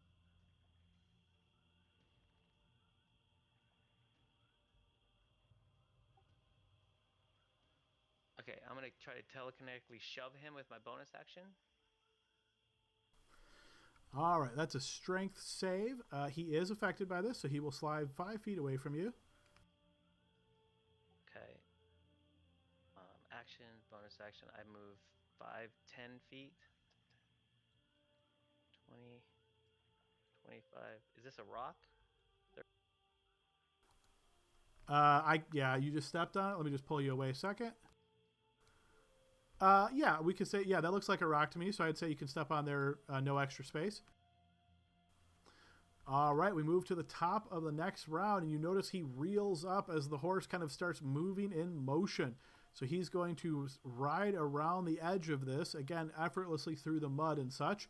As he gets up next to you this time, Brandle, you're going to notice he flicks his hand towards you, and as just a really quick motion, and you feel a strange effect sort of comes around you. You feel no mechanical effect, but you might almost think of yourself as being depressed, like you can feel that your death is coming anytime soon.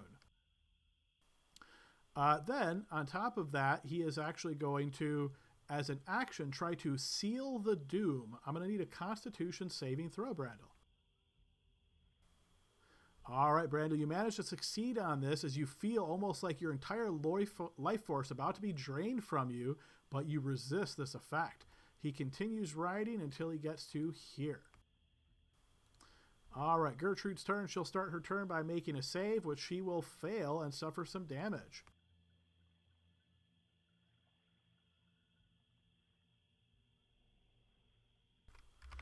All right, after she's affected by that, she's going to step out of the effects of this dangerous cloud.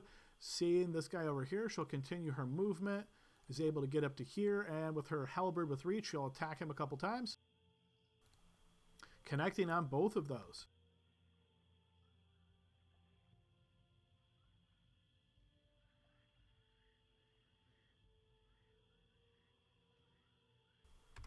All right, so as her slash connects, once again, realizing not as effective as it should be, but she does manage to connect. All right, Leopold up in the air at 60 feet. Your turn.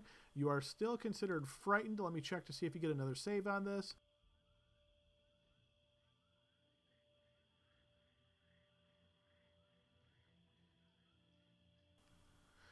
No, you are still frightened. Action for dash only.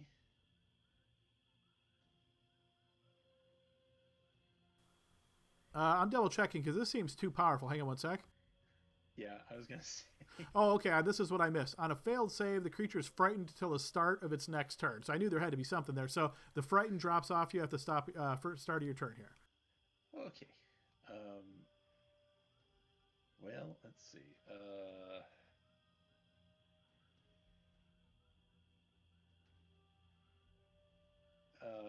I guess if anyone's looking up instead of at this horrifying sight in front of everyone, they'll see Leo reach down into a pouch, and he pulls out a vial with a needle on the end of it, and he jabs it into himself.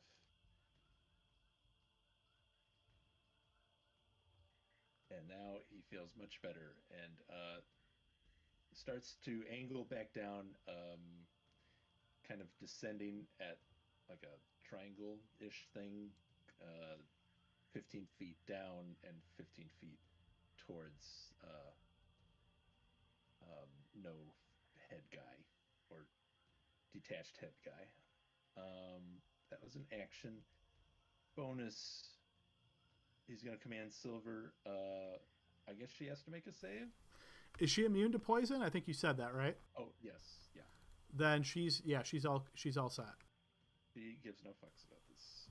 Right. And let's see. Oh, this is gonna be. That's gonna be difficult terrain.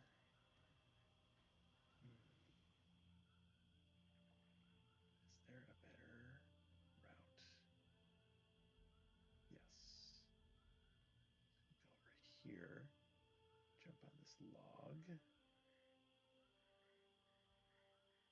Jump up right here. Yes.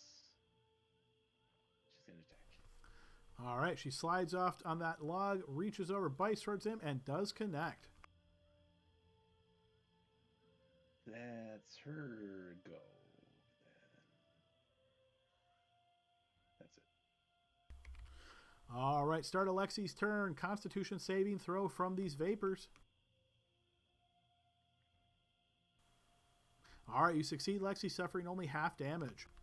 So that's going to be 7 points of poison damage to Lexi. Okay, and can she do the unstable backlash? Go ahead and post that one for me again. Yeah, it just says take damage, so sure. All right, so magic infuses your weapon. Okay, so So she'll move out of the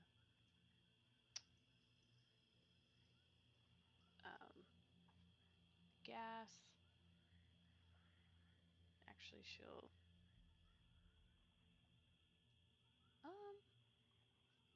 and you know what? She's gonna throw the fate crescent at the beastie.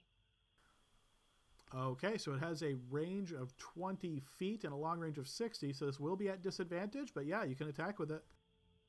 All right. All right, unfortunately, that is going to be a fumble, Lexi, so go ahead and roll a... This will actually be considered ranged now because you're throwing it.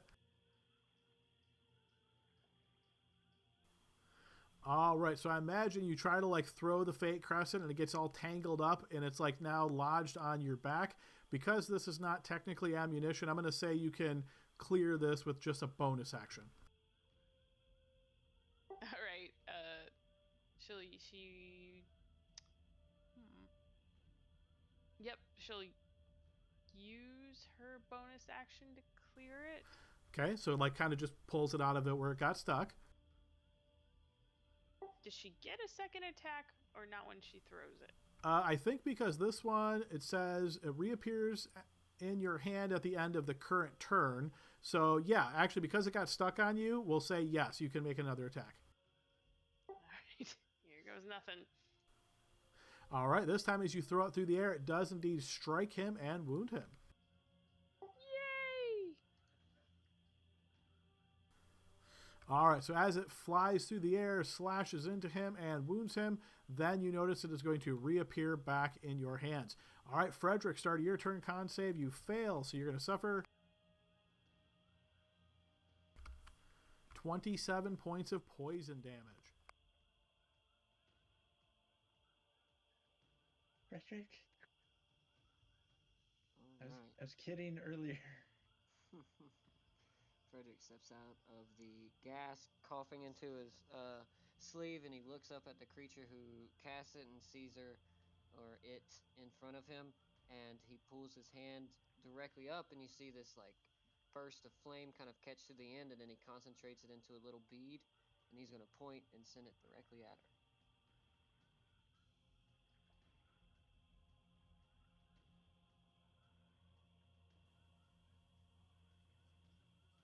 And here is the template, just right underneath her feet.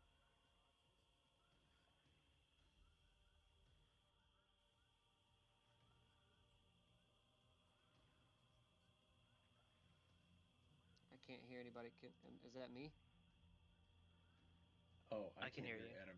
Oh, I okay. can't hear Adam. I just saw him tapping the thing. Uh-oh, Nope. it's happening again. It's happening again. Well, I guess that means we won, guys. Good job. Yay! Is this any better? There Yeah, you go. we can hear you now. All right, I think it's time for a new blue snowball, guys. But yeah, all right. So she will succeed on this. She is affected by the fire damage. She'll suffer half damage.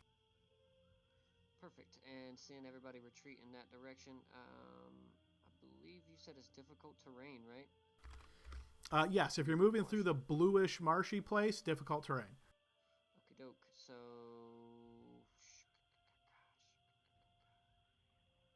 I got to. So that's 5 to get there. So it's 25 left. So I can only move 2 squares. But that's where I'll go, and I'll end my turn. Okay, next up will be Radvon. Okay. I have to do a con save, right? Yes, at the start of your turn, con save. Okay, you'll succeed on that, suffering half damage. Okay. Is there a path I can take that gets me to Frederick and outside the poison? Well, again, keeping in mind that you can't see Frederick right now, so if you're trying to presume where he was before he moved, he was like down here. So in your mind, I would say you're going to try to get down to roughly there. So yes, technically, though you can't see it, I would say you can ride that log all the way to there. Okay, I missed that it blocked vision. I didn't even know that Frederick got super beat up then. I would, yes, probably, most likely, yep. Okay, I'll step out of this, and instead I will cast Bless and do some measurements here. Yeah, I'm gonna cast Bless on Lexi, Brandel, and Leopold. as bonus actions, let me click some stuff.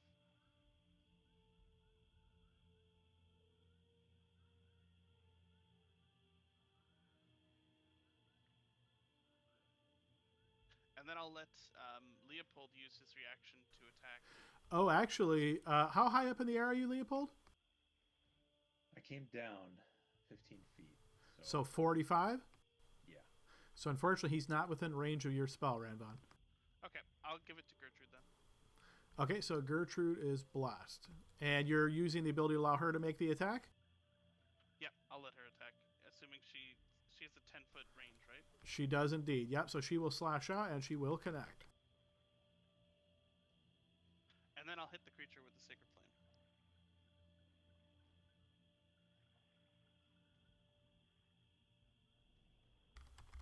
All right, you conjure a Sacred Flame down on the creature. It will avoid it.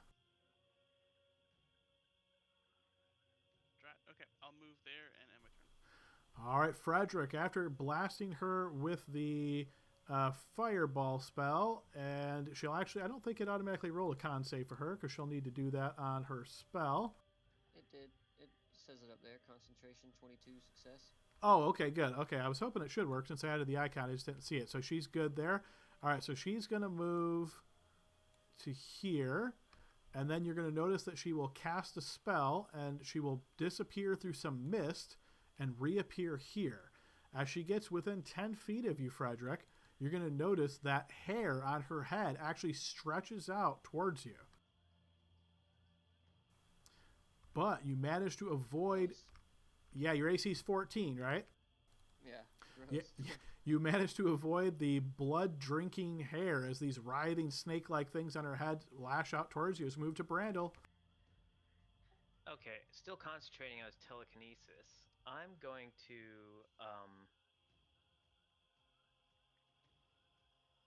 attempt to. Man, I gotta figure out which one I could switch targets on.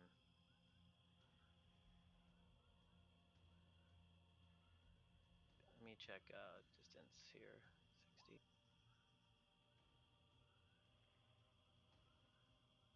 Still, she's gonna be restrained. I think if I hold her up in the air, creature ability check. It's creature. Restrained just means she can't move if I hold her up in the air. And attacks at her would have advantage, and attacks she makes would be at disadvantage. Right. Okay, but we got this guy here. I don't want to start two things. Okay, this big guy, I'm going to switch my telekinesis from his head to the entire creature. I'm going to try to lift him up into the air. So Okay. it is his strength check against my spellcasting ability. Now, those two different things, right? Your strength. Okay, so whatever your DC is, he's making a strength check against that then. I think it implies I have to roll too, so I think it's up to the dice a little bit. Can you repost that real quick so I can double check? And which effect of the spell are you trying to use right now? So when you cast the top one to affect the creature.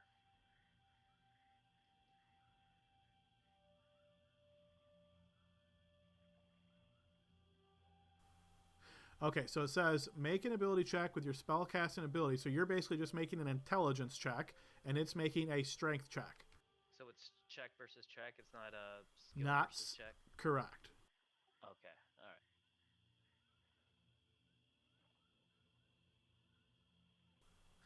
all right. Okay, so it manages to evade this. It is not affected by your telekinesis. Okay.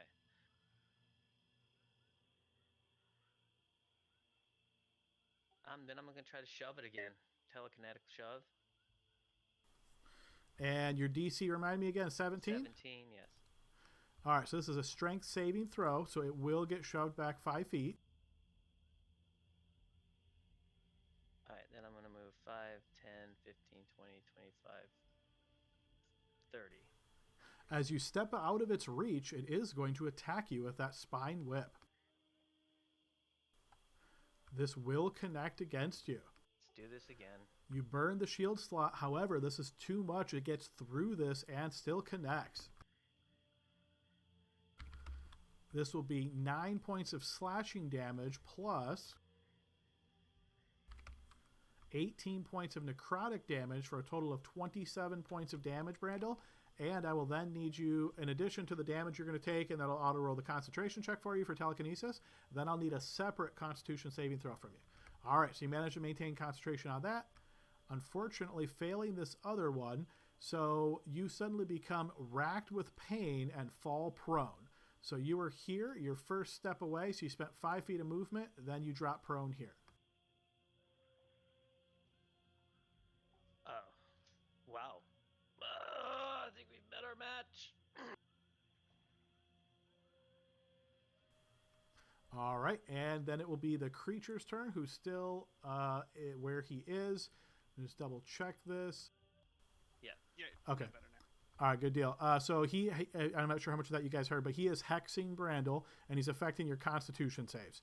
So once he gets to here, then Brandel, he will strike out. You're currently prone, so being that you're prone, he's actually going to take advantage of getting right next to you to get advantage on these strikes, and then he is going to swing down that spine whip. Yes, that hits Brandel.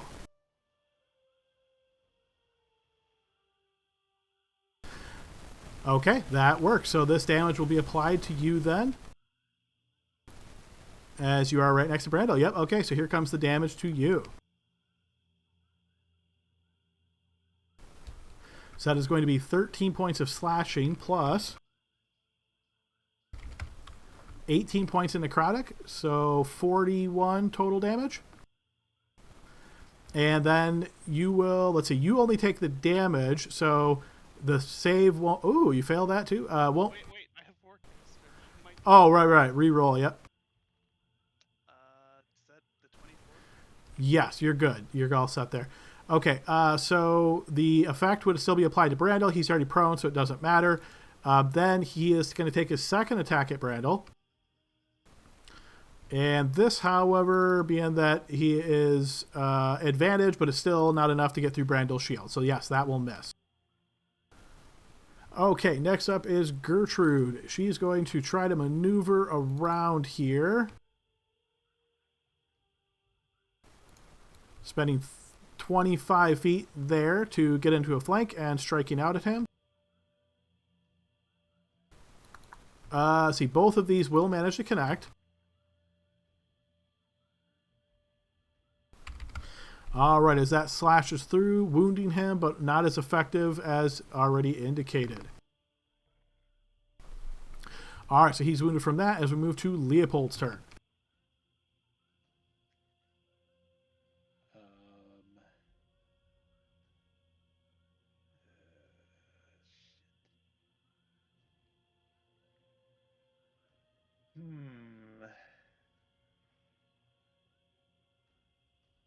Okay, going to zip down another 15 feet, so I'm now 30 feet in the air, and going to use 10 more feet to come this direction.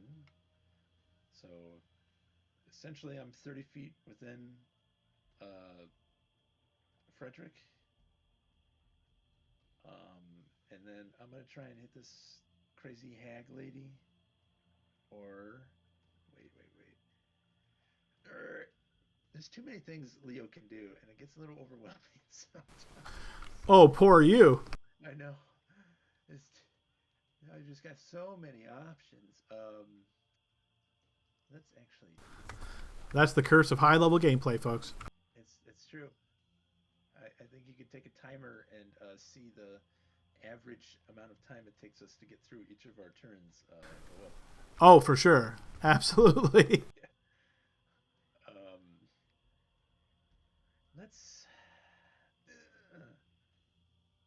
Either way, there's not going to be a whole lot of good that I can give for Frederick, but I can do a little bit. I'm going to shoot the hag, and I'm going to try. Adam, can I do one sharpshooter and one regular shot? Or Yeah, I believe so. No, I believe you can choose. I'm going to try sharpshooter to start. The sharpshooter will miss. I'm going to try regular, just the second one. That one will manage to connect. So when I do that, I'm going to Arcane Jolt Frederick for 9 healing. Okay, Frederick, you restored 9 HP. Oh, every time you do that. God. It wakes you up, doesn't it?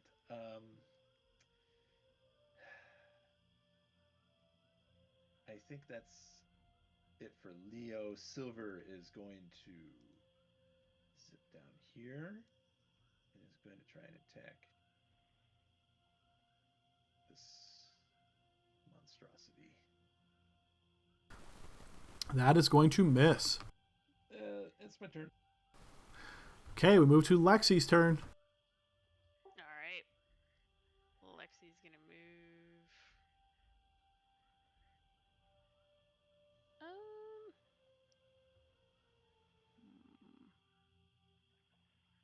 I'll just move right there.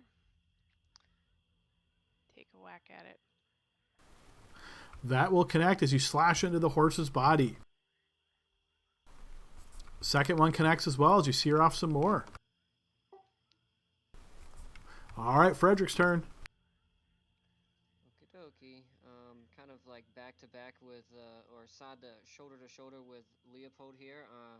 I'm going to kind of mutter just a quick little incantation into my hand and then push it against Leopold's chest.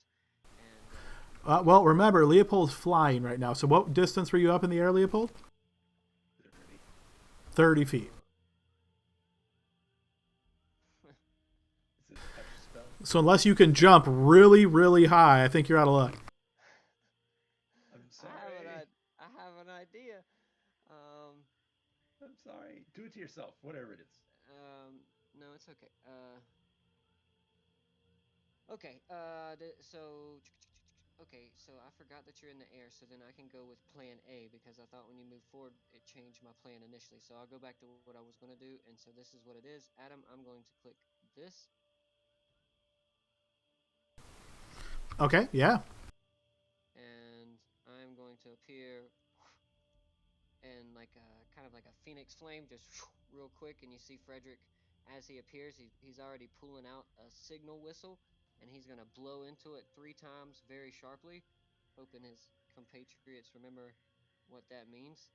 He's gonna look at the horse guy in front of him, and he's going to fire off 3 Eldritch Blast.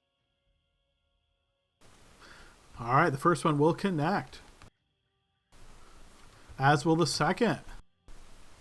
And the third. Okay, and then still with movement.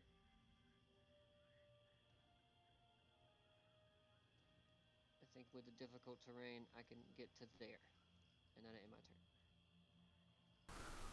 turn. All right, next up is Randon. Can I tell if this creature is a humanoid? I would say you can make a quick Arcana check. That's not going to take my action. No. Okay, I'm probably going to try it anyway, whatever I get here. You can't tell. Okay, cool. Here we go. I'm going to try and cast Dominate Person on them. That's going to drop concentration on Bless when I do. Or Dominate Person. Okay, it does not work. Okay, Bless is gone though. Or is it? How does that... it does drop. Yes, as soon as you start concentrating on the other spell, Bless would drop. Okay, gotcha. And then I'm not really concentrating on this because it doesn't work? Yeah, you could instantly drop concentration. You realize it has no effect on the target. Okay, I'll just do that now because if we stop and come back to this one. Sure, yeah. That is me, unfortunately. Okay, the cloud continues to drift. You're going to notice she's going to wave her hands once again. She's going to vanish in that silvery mist, and then she's going to move.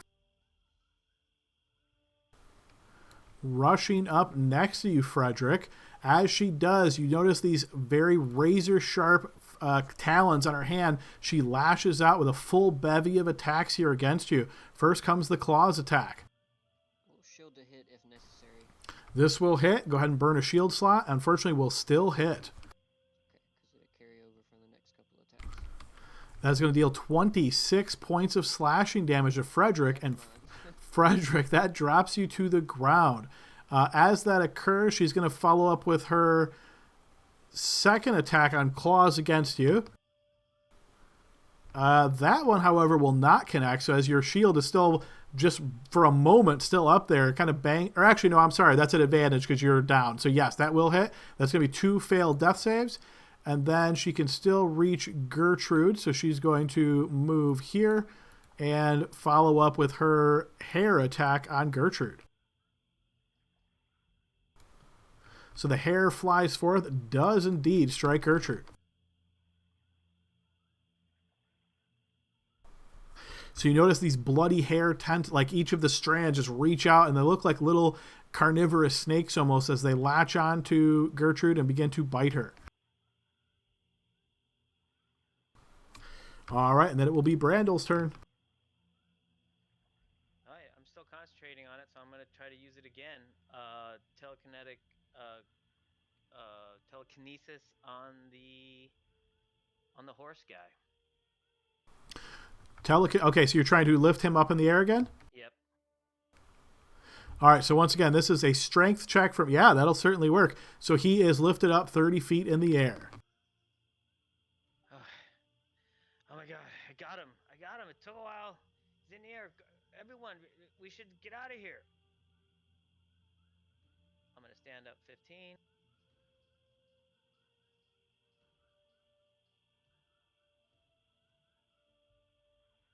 Thank you. Where, if we were to, I guess Frederick's going that way, so is that kind of where we came from, madam? You came from the northeast and you were heading southwest. Okay, well, I'm just going to 15, 20. No. 15, 20, 25. Yep, so that's more watery there, it looks like, so it can count that as your 30 foot. Okay, let's do that. So no bonus action here. Okay, and my turn.